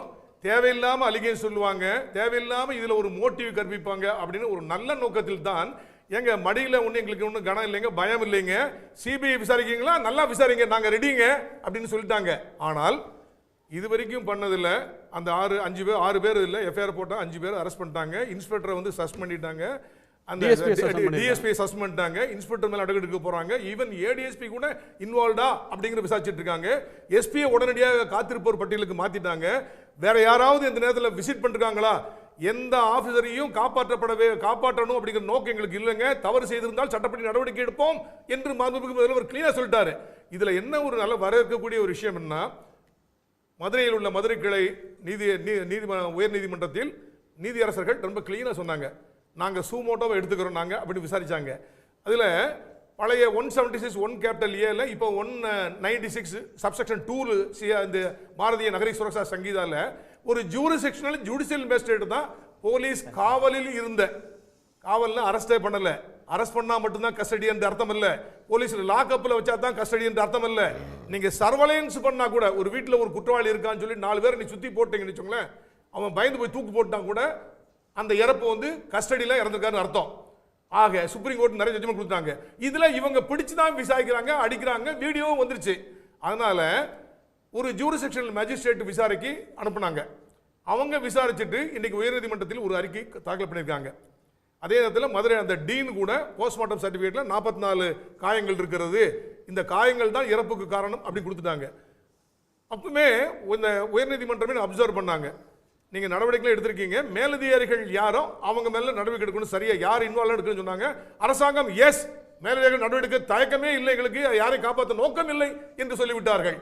அப்பவே நீதியரசர் என்ன பண்றாங்க, அந்த மேஜிஸ்ட்ரேட் வந்து இப்பதான் பதவிக்கு வந்திருக்காரு, ஒரு முன் அனுபவம் அதிகம் இல்லாமல் இருக்கலாம், ஏதாவது தப்பு நடந்தக்கூடாதுன்னு சொல்லிட்டு தான் அங்கே ஒரு டிஸ்ட்ரிக்ட் ஜட்ஜ் லெவலில் அவரை மதுரையில் 4th அடிஷனல் ஜட்ஜ் அவரை போட்டு ஒரு என்கொயரி பண்ணுங்க அப்படின்னு சொல்லிட்டு, அது வந்து என்கொயரினா அவர் போலீஸ் ஆஃபீஸர் என்கொயரி பண்ண மாட்டாங்க. என்கொயரி அப்படின்னாலே it's conduct to be conducted by judicial officer தான். போலீஸ் பண்றது இன்வெஸ்டிகேஷன். அவர் என்கொயரி பண்ணி ஒரு ரிப்போர்ட் கொடுத்தாங்கன்னா அந்த ரிப்போர்ட்டை பேஸ் பண்ணி அந்த ஒரு டைரக்ஷன் கண்டிப்பாக உயர்நீதிமன்றம் தரும். இப்படி உயர்நீதிமன்றத்தின் பார்வையில் 8ஆம் தேதிக்கு இந்த கேஸ் வரும். அதுக்குள்ள அந்த டிஸ்ட்ரிக்ட் ஜட்ஜ் விசாரிச்சு டோட்டல் ரிப்போர்ட் தரணும், ரெக்கார்ட் போறோம், அவர் கொடுத்து சொல்லியாச்சு. இதுல தப்பு பண்றதுக்கு சான்ஸே இல்லை. ஏன்னா உயர்நீதிமன்றம் காங்கிரஸ் எடுத்துக்கிடுச்சு. ஒரு டிஸ்ட்ரிக்ட் ஜட்ஜ் லெவல்ல அவங்க செலக்ட் பண்ணி இவர் நல்ல ஜட்ஜு, இவர் தப்பிக்க முடியாது, யாரும் உண்மையை சொல்வாருன்னு கொடுத்துட்டாங்க. இப்படிப்பட்ட சூழ்நிலையில் உடனடியாக நம்ம வந்து ஒரு சிபிசிஐடியில் எஸ்ஐடி ஃபார்ம் பண்ணி நீங்க விசாரிங்கன்னு நீதிமன்றம் சொல்லியிருக்கு. இதையே மீறி தேவையில்லாம அரசியலுக்காக வேண்டி ஏதாவது அரசியலாக்கப்படுமோ இந்த பிரச்சனையில் என்று சொல்லிதான் மாண்புமிகு முதல்வர்கள் இது சிபிஐக்கு மாத்திரையில தயக்கமே இல்லைங்க, நாங்க மாத்தி உத்தரவிடுறேன் அப்படி சொல்றாங்க. அவசியமே இல்லைங்க, நம்ம போலீஸே நல்லா பண்ணுவாங்க. தப்பு பண்ணா நீங்க சொல்லுங்க. நீங்க ஏன்னா தப்பு உயர்நீதிமன்றத்துடைய அப்சர்வேஷன்ல டைரக்டா அப்சர்வேஷன் இருக்கும்போது மேற்பார்வையில் இருக்கும்போது தப்பு பண்ண முடியுமா? இல்ல 8ஆம் தேதி கோர்ட் வந்து இல்ல சிபிஐ என்கொயரி வேண்டாம், சிபிசிஐடியே கன்டினியூ பண்ணலாம்னு சொல்ல முடியுமா? சொல்லலாம். இவங்க ஆர்டர் போட்ட பிறகு, லெட்டர் எழுதின பிறகு நல்லா சொல்லலாம். ஏன்னா உயர்நீதிமன்றம் உச்சநீதிமன்றம் நம்ம ஜெனரல் பவர் ஆஃப் கன்சர்ன் கொடுத்திருக்கோம். டெல்லி போலீஸ் எஸ்டாப்ளிஷ்மெண்ட் ஆக்ட் அப்படின்னு ஒன்று இருக்கு. அதுல அது வந்து மத்திய அரசாங்க ஊழியர்களுக்காக தான் சிபிஐ வச்சிருந்தாங்க. ஆனால் அதுக்கப்புறம் ஜெனரல் கன்சென்ட் அப்படின்னு சொல்லி ஸ்டேட் கவர்மெண்ட் கொடுத்தாங்கன்னா ஸ்டேட் கவர்மெண்ட்லயும் எல்லாம் பண்ணலாம்னு இருக்கு. நம்ம தமிழ்நாடு கவர்மெண்ட் கூட நம்ம ஸ்டேட் கவர்மெண்ட்டும் ஜெனரல் கன்சென்ட் கொடுத்திருந்தோம். சிபிஐ எடுத்துக்கலாம் விசாரணைக்கு மாதிரி. அது சில பிரச்சனை வரும்போது அந்த ஜெனரல் கன்சென்ட் வித்ட்ரா பண்ணியாச்சு. இப்போ சிஎம் ஸ்பெஷலா கொடுத்தா கூட உயர்நீதிமன்றம் உச்சநீதிமன்றம் இந்த ரெண்டு கான்ஸ்டிடியூஷனல் கோர்ட் வந்து இல்ல சிபிஐ தேவையில்லை, நீங்க சிபிசிஐடியே விசாரிக்கன்னு சொல்லலாம், அழகா சொல்லலாம். இல்லைன்னா நீங்க கொடுத்து சரிதான் கூட சொல்லலாம். அதாவது ஒரு சின்ன இது, இன்னைக்கு எல்லாருமே வந்து சிபிஐ வேண்டாம், மாநில அரசினுடைய காவல்துறையை வந்து விசாரிக்கட்டும் அப்படின்னு சொல்றது வந்து இது வந்து முக்கியமாக வந்து பார்க்கக்கூடிய ஒரு தருணம். இது மாதிரியான வழக்குகளில் கடந்த காலங்களில் இவங்க சொல்றாங்க, திரு சித்தனோ அல்லது திரு ஹென்றி டிபேனோ சிபிஐ வேண்டாம், ஸ்டேட் கவர்மெண்ட் இதுதான் கோர்ட் மானிட்டரிங்ல ஒரு டிபேட் நடத்துறாங்க. முக்கியமா பார்க்கப்படுது. எதிர்க்கட்சி தலைவர் அது அரசியல். நான் என்ன சொல்ல போறேன், ஹென்றி டிபேன் சார் வந்து யாருக்காக அப்பியர் ஆறாரு? பாதிக்கப்பட்டவங்களுக்காக அப்பியர் ஆகிறார். ரிட்டையர்டு போலீஸ் ஆஃபீஸர் ஒரு பொதுவான விஷயத்தில் பேசுகிறாங்க. இப்போ நீங்கள் அரசியல் ஒரு பக்கம் ஒதுக்கி வச்சுருங்க. பாதிக்கப்பட்ட தரப்பில் வழக்கறிஞரே இந்த அரசின் மீது நம்பிக்கை இருக்குது, இந்த காவல்துறை மீது நம்பிக்கை இருக்குது, இந்த அண்ணா யூனிவர்சிட்டி வழக்கில் எப்படி பண்ண மாதிரி பண்ணக்கூடாதான்னு சொல்லியிருக்காங்க இல்லையா? இது எதை காட்டுதுன்னா, இதே மாதிரியான சம்பவங்கள் கடந்த காலங்கள் நடக்கும்போது பாதிக்கப்பட்டவங்களும் சரி, அரசியல்வாதியும் சரி, பொதுவாக இருக்கிறவங்க சரி, போலீஸ் மேலே நம்பிக்கை வராது, இங்கே சிபிஐ வைக்கணும்னு தான் கேட்பாங்க. ஆனால் இன்றைக்கி சிபிஐ கூட தேவையில்லை, நீங்களே விசாரணை பண்ணுங்கன்ற போது இந்த அரசு எந்த அளவுக்கு ஒரு டிரான்ஸ்பரண்ட்டாக வெளிப்படைத்தன்மையாக நடந்திருக்குதுங்கிறதுக்கு இது ஒரு எடுத்துக்காட்டு. ஒன்று. ரெண்டாவது, நீங்கள் கேள்வி கேட்டீங்க வந்து இப்போ வந்து அரசியலுக்கு வரும். இப்போ மாண்புமிகு முதலமைச்சர் என்ன அவர் யோசிக்கிறாங்கன்னா, இந்த விஷயத்தை பார்க்கும்போது நீதிமன்றம் இன்றைக்கி வந்து சிபிசிஐடியே விசாரிக்கலாம்னு சொல்லிடுச்சு. உங்களோட இன்வெஸ்டிகேஷனில் எனக்கு வந்து நம்பிக்கை இல்லை, அதனால் நீங்கள் வந்து I should think over the change of investigation பற்றின கூட ஒரு ஹிண்ட் கொடுக்கல. அவங்க வந்து ஃபுல் ஃப்ளெட்ஜ் அந்த இன்வெஸ்டிகேஷன் மேலே நம்பிக்கை இருக்குது. ஆனால் இருந்தாலும் கூட ஏன் மாண்புமிகு முதலமைச்சர் இதை வந்து ஃபீல் பண்ணுறாங்கன்னா, எதிர்க்கட்சி வந்து இதை வந்து அரசியலாக்க பார்க்குறாங்க. இன்னொரு விஷயம் வந்து நாட்டு மக்களுக்கு மத்தியில் வந்து முறையாக ஒழுங்காக நடக்குதுங்கிற அந்த மாயையெல்லாம் தாண்டி இதை வந்து அரசியல் லாபத்துக்காக வரக்கூடிய தேர்தல் காலங்களில் இன்னும் 10 மாதமே குறைந்திருக்கக்கூடிய இந்த காலகட்டம் இதெல்லாம் ஒரு பெரிய விஷயமா பேசுறதுக்காக இது ஒரு இடம் கொடுக்கக்கூடாது. இன்னொரு விஷயமும் நான் இதை வந்து ஒரு அதாவது ஆலந்தரப்பாக இருக்கக்கூடிய ஒரு இடத்துலேருந்து கூட நான் இன்னும் வெளிப்படையாக கூட சொல்ல, என்னுடைய முதலமைச்சர் வெளிப்படையான முதலமைச்சர், இந்த அரசும் வெளிப்படையான அரசு, நானும் வெளிப்படையாக பேசுகிறேன். இதே டிபார்ட்மெண்ட்டில் ஆஃபீஸர்ஸ் இருந்தாலும் கூட எல்லா நேரத்திலையும் முதலமைச்சராலேயோ அரசாலேயோ இந்த வழக்கு எப்படி போகுதுன்றது மைன்யூட்டாக மானிட்டர் பண்ண முடியாது. இன்றைக்கி ஊடகங்கள் பரபரப்புகள் காரணமாக எங்களுடைய கவனங்கள் இதில் இருக்கும். 1 மாதம் ஆகும்போது எங்களுடைய வேலைகள் வேலை இடத்துல வரும்போது இதில் இருக்கிற ஆஃபீஸர்ஸ் யாராவது இந்த இன்வெஸ்டிகேஷனில் இருக்கக்கூடிய இந்த இந்த இந்த டிப்போசிஷனை, இந்த எவிடன்ஸை இதை நீர்த்து செய்யக்கூடாதுன்றதுக்காக ஒரு டபுள் காஷனில் தான் முதலமைச்சர் வந்து இது ஒரு என்டையர் டிஃப்ரெண்ட் இன்வெஸ்டிகேஷனில் கொடுக்கும்போது சேம் டிபார்ட்மெண்ட் இருக்கிறவங்க நாளைக்கு யாராவது இன்டைரக்டாக இன்ஃப்ளூயன்ஸ் பண்ணி கூட இவங்களை காப்பாற்றக்கூடாது. சார் இன்றைக்கி அரெஸ்ட் பண்ணிட்டாங்க சார், நாளைக்கு இந்த due course of investigation long pending இதில் போகும்போது டைல்யூட் பண்ணிட்டாங்களா என்ன பண்ணுவீங்க? அதுக்கு கூட இடம் கொடுக்கக்கூடாதுன்றதுக்காக தான் நம்ம வந்து ஒரு சிபிஐக்கு இது போட்டோம் அப்படின்ற ஒரு நல்ல நோக்கம் தான் பார்த்துருக்காங்க.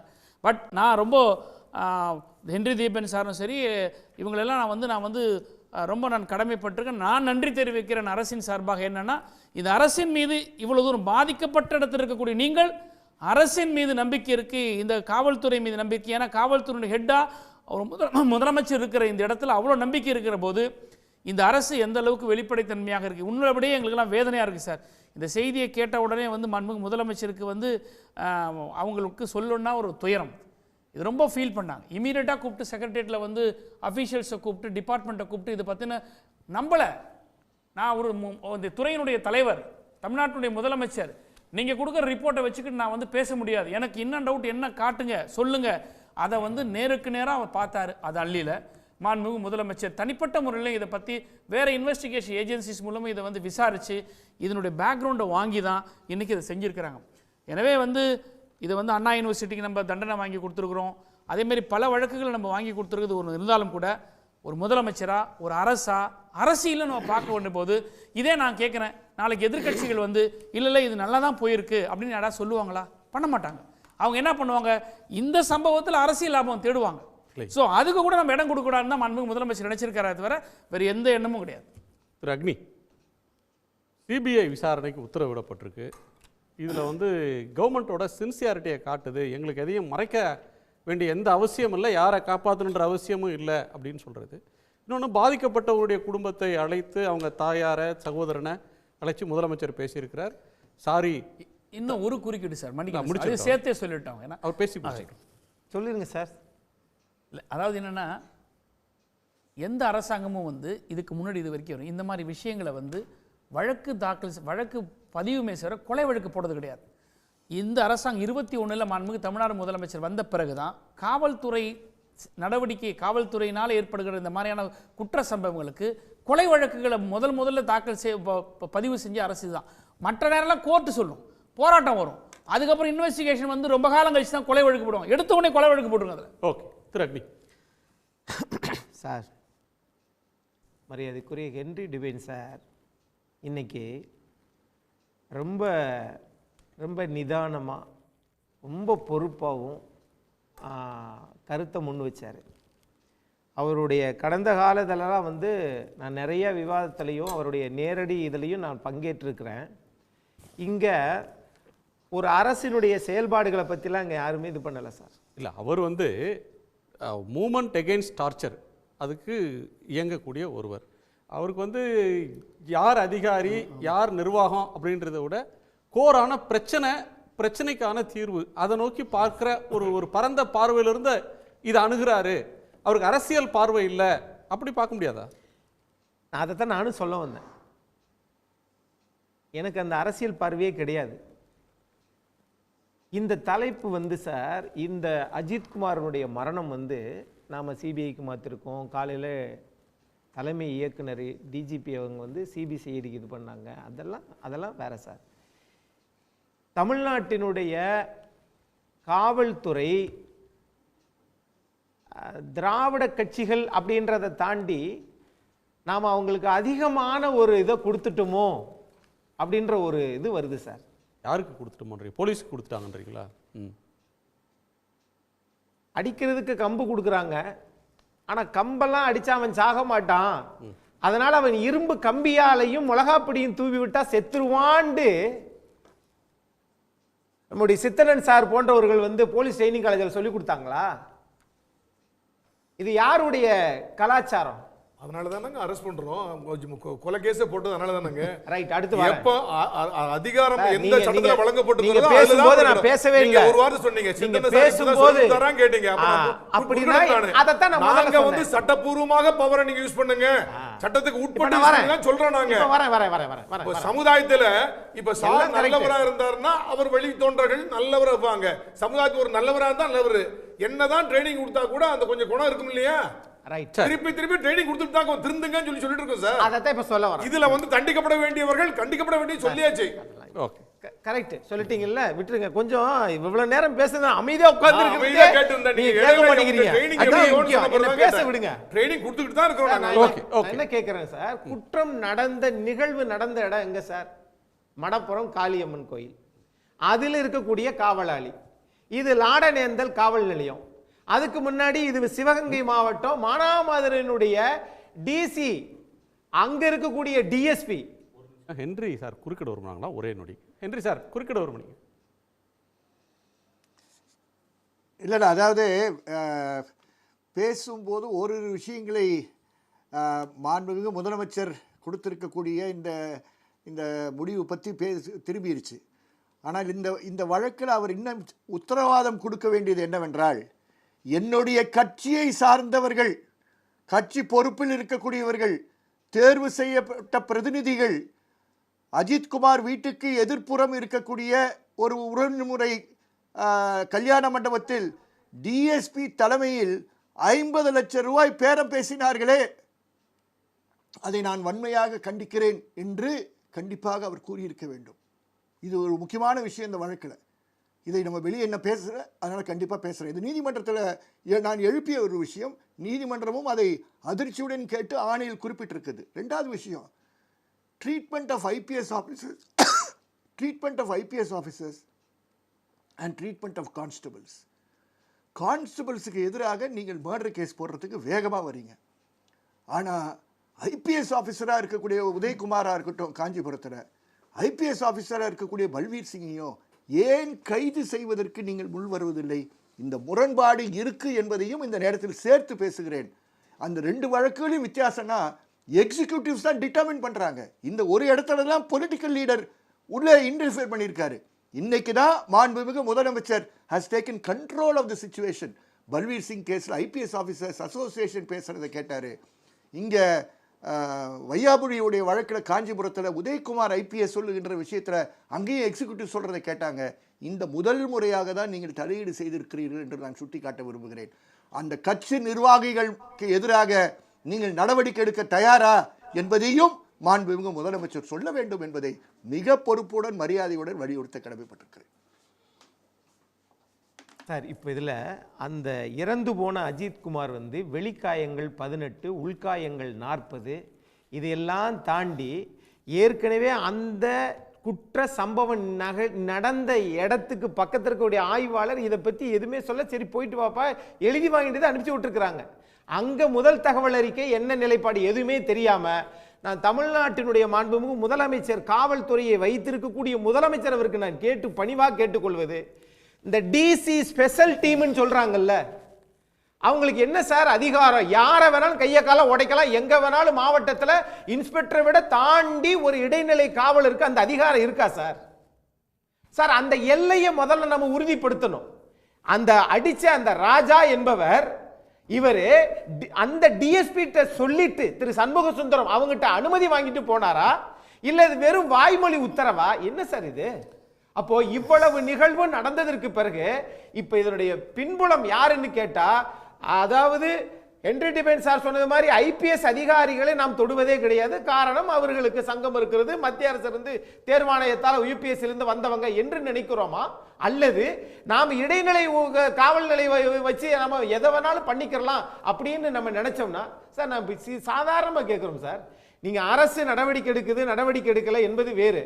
ஆனால் அரசாங்கத்தினுடைய சட்டங்களை நாம் மீற வேண்டும் என்கிற லட்சியத்தோட ஒரு காக்கி உடையோட நாம் இருக்கிறோம் அப்படின்னு சொன்னா இது யார் சார் தட்டி கேட்பது? அப்ப காவல்துறை மனிதாபிமானமற்ற, சட்டத்தை தூக்கி வீசுகிற, அல்லது மேலதிகாரி சொல்லாமலேயே நாமலாம் முடிவெடுக்கலாம் நிலைமைக்கு நாம் தமிழ்நாடுடைய காவல்துறை உயர்வாக பேசிக் கொள்கிறோம். ஆனால் அவருடைய செயல்கள், நான் இடைநிலை காவலர்களை சொல்றேன், இவங்க போய் அடிச்சு அவனோட உயிரை காலி பண்ணிருக்காங்கன்னு சொன்னா இது இது எங்க சார் போய் நிறுத்துறது? பல்வீர் சிங் இருக்கட்டும், நாம அந்த சிபிஐக்குள்ள நான் போகல சார். ஒரு கட்சி கேக்குது, ஒரு கட்சி கொடுக்குது, அது வேண்டாம். சோ சிபிஐ விசாரணை கொடுக்காம இருந்தா நீங்க வேணும்னு சொல்லிருப்பீங்க. அதுக்குள்ள போக வேண்டாம். இங்க நடந்த நிகழ்வு மனிதாபிமானமற்ற செயல் சார். அக்னீஸ்வரர் என்ன சொல்லிப்பாருன்னா, இது ஏன் சார் இன்னும் சிபிஐக்கு நீங்க அனுப்பலீங்கன்னு இதான் முழு வாதமா இருக்கு. இப்போ என்ன ப்ராப்ளம்? அதே திரு பரந்தாமனவர்ட்ட கேக்குறேன், சட்டமன்ற உறுப்பினர் கேக்குறேன், இதே வேகம் ஒரே நாள்ல தமிழ்நாடு முதலமைச்சர் அண்ணா பல்கலைக்கழகத்தை ஏன் சிபிஐ கொடுக்கல? ஒரு நிமிஷம் இருக்கு, ஒரு நிமிஷம் இல்ல. அது எஸ்ஐடி இன்ஸ்டிடியூட் எஸ்ஐடியை கான்ஸ்டிடியூட் பண்ணதை கோர்ட்டே எடுத்துக்கிச்சு, புரியுதுங்களா? அது தேவை ஏற்படலை. நான் கேட்குறேன், இங்கே பாருங்க, அக்னீஸ்வரன் சார், நம்ம கொஞ்சம் கேர்ஃபுல்லாக பேசணும். ஏன்னா நீங்கள் ஒரு ஆளுங்கட்சியாக இருந்திருக்கீங்க. நீங்கள் வந்து யாருமே வந்து இப்போ காவல்துறை செஞ்சதை வந்து நாம் வந்து பாராட்டலை, நாம் வந்து அதை வந்து நம்ம மூடி மறைக்கலை. ஆனால் எடப்பாடியார் ஆட்சியில் இருக்கும்போது ஃபிலிக்ஸு இதே தூத்துக்குடியில் கொலை வழக்கே நீங்கள் போடலை, கோர்ட்டு தலையிடுது. நான் என்ன சொல்றேன், நீங்க நம்ம பேசும்போது பார்த்து பேசணும், உங்களை திருப்பி அடிக்க கூடாது. ஒரே விஷயம், நீங்க கொலை வழக்கே போடல, அந்த ஃபெலிக்ஸ் எப்படி மரணம் அடைஞ்சான்றது உங்க கவர்மெண்ட் காப்பாத்துச்சு. ஆனா இங்க முதலமைச்சர் பிடிச்சி உள்ள தள்ளுறாரு, உங்க முதலமைச்சர் அமைதியா இருந்தார். இதுதான் உங்களுக்கு அரசாங்கத்தினுடைய டிஃபரன்ஸ். ரொம்ப பேசினா அரசியல் ஆயிடும், ரொம்ப பேசினா அரசியல் ஆயிடும்ன்றனால ரொம்ப அமைதியா இருக்கிறேன். நான் என்ன சொல்றேன், இதுல ஏதாவது ஒரு யோசனை சொல்லுங்க. இந்த காவலர்கள் எல்லாம் இப்படி வேலை செஞ்சிருக்காங்கன்னு சொல்ல இல்லையே, அங்க ஏடிஜிபியினுடைய வாகனத்துல அங்க முதலமைச்சர் சரியா இல்ல, உங்க முதலமைச்சர் இங்க முதலமைச்சர் சரியா இருக்கறனால தான் இங்க உள்ள பிடிச்சு போறோம். நான் அமைதியா இருந்தேன், ஆனா நான் பேசும்போது நீங்க அமைதியா இல்ல. பாயிண்ட் கரெக்ட்டா வாங்க, அதான் பாயிண்ட் கரெக்ட்டா தான் வரேன். ஏடிஜிபியினுடைய வாகனத்துல திருவேலங்காடு தனுஷனுடைய தம்பி 17 வயசு பையனா நீங்க எடுத்துட்டு போய் எல்லா இடத்துலயும் அது யார் காரணம் சார்? உச்சநீதிமன்றம் காவல்துறை தானே. இருங்க காவல்துறை, நான் சொல்லி முடிச்சேன். பல்வீர் சிங் இன்று வரை எந்த நடவடிக்கையும் இல்ல.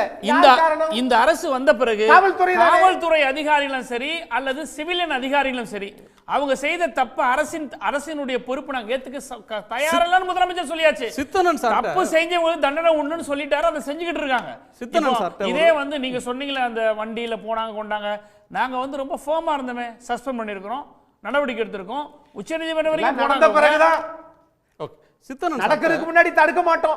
ஹென்றி சார் சொன்னதும் ஃபெலிக்ஸ் கேஸ முன்னாடி வச்சீங்க சார்.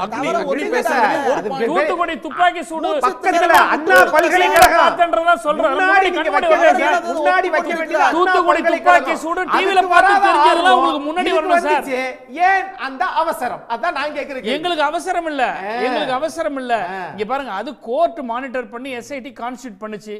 இப்பவும் கோர்ட் சொல்லுச்சு வந்து நீங்க சிபிசிஐடி நீங்க கண்டினியூ பண்ணுங்கன்னு சொல்றாங்க.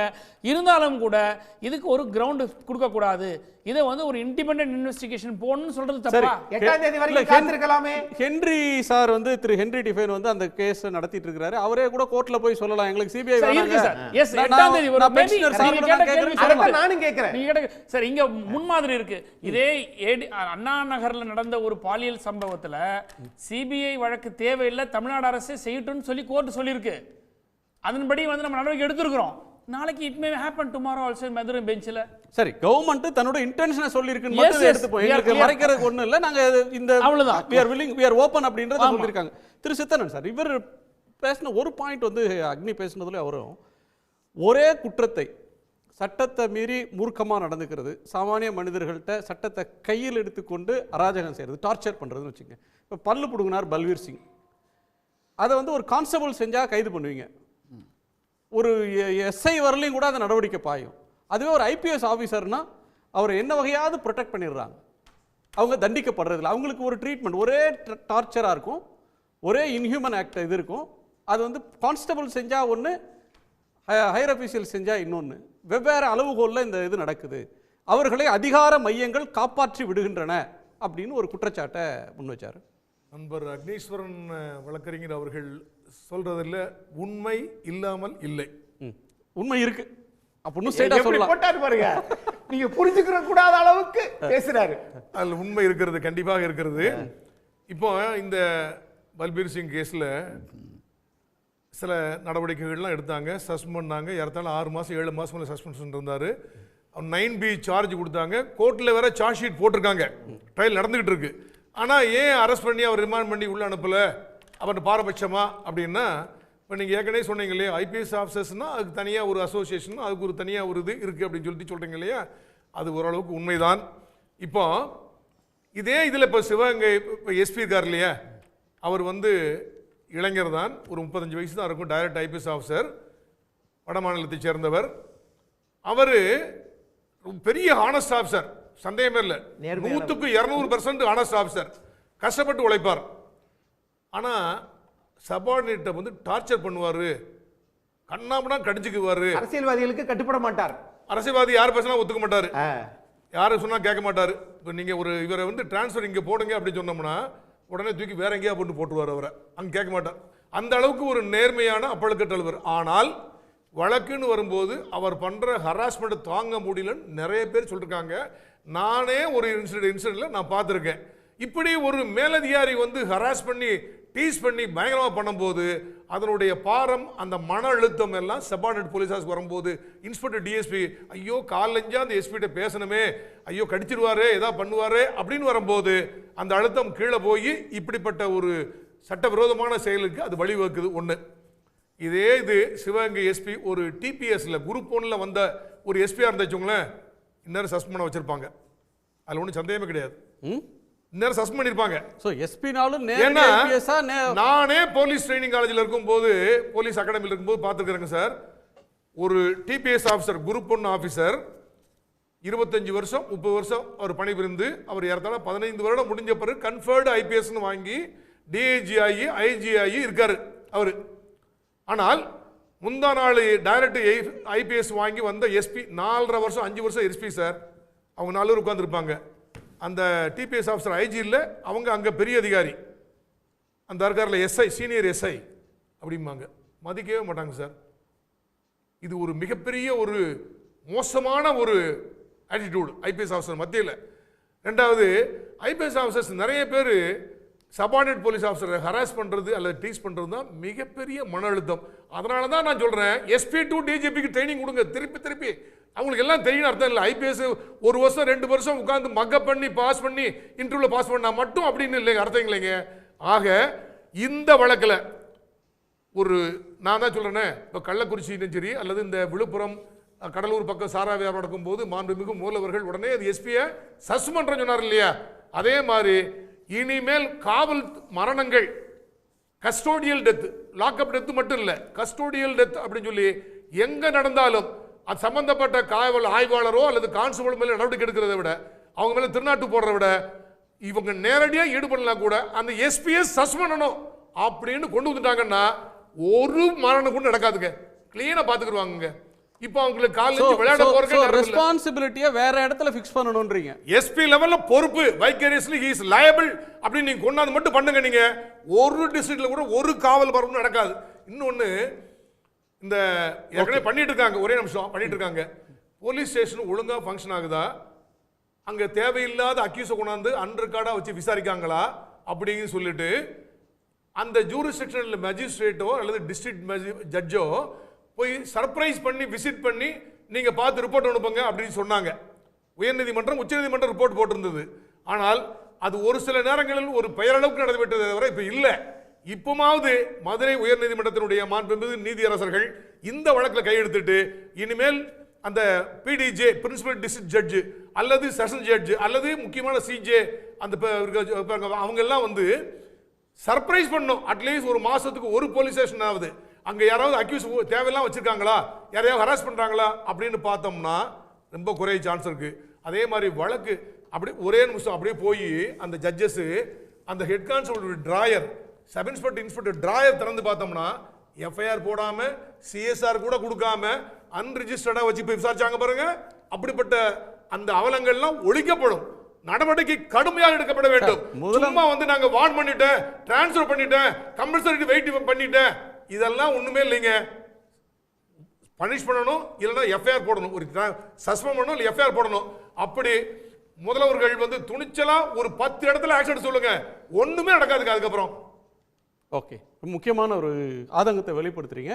திரு இந்திரகுமார் தேரடி, உங்க நிறைவு பார்வை. இதுல தமிழ்நாடு முதலமைச்சர் சிபிஐக்கு மாற்றும் பொழுது பலரும் குறிப்பிட்டிருந்தாங்க. ஆனாலும் அந்த முதலமைச்சர் கொடுத்திருக்கிற அந்த கேப்ஷன் வந்து ரொம்ப கவனிக்க வேண்டிய ஒரு கேப்ஷன் அப்படின்னு நினைக்கிறேன். அதில் அவர் சொல்லியிருப்பது, justice must not only be done but must also be seen to be ton.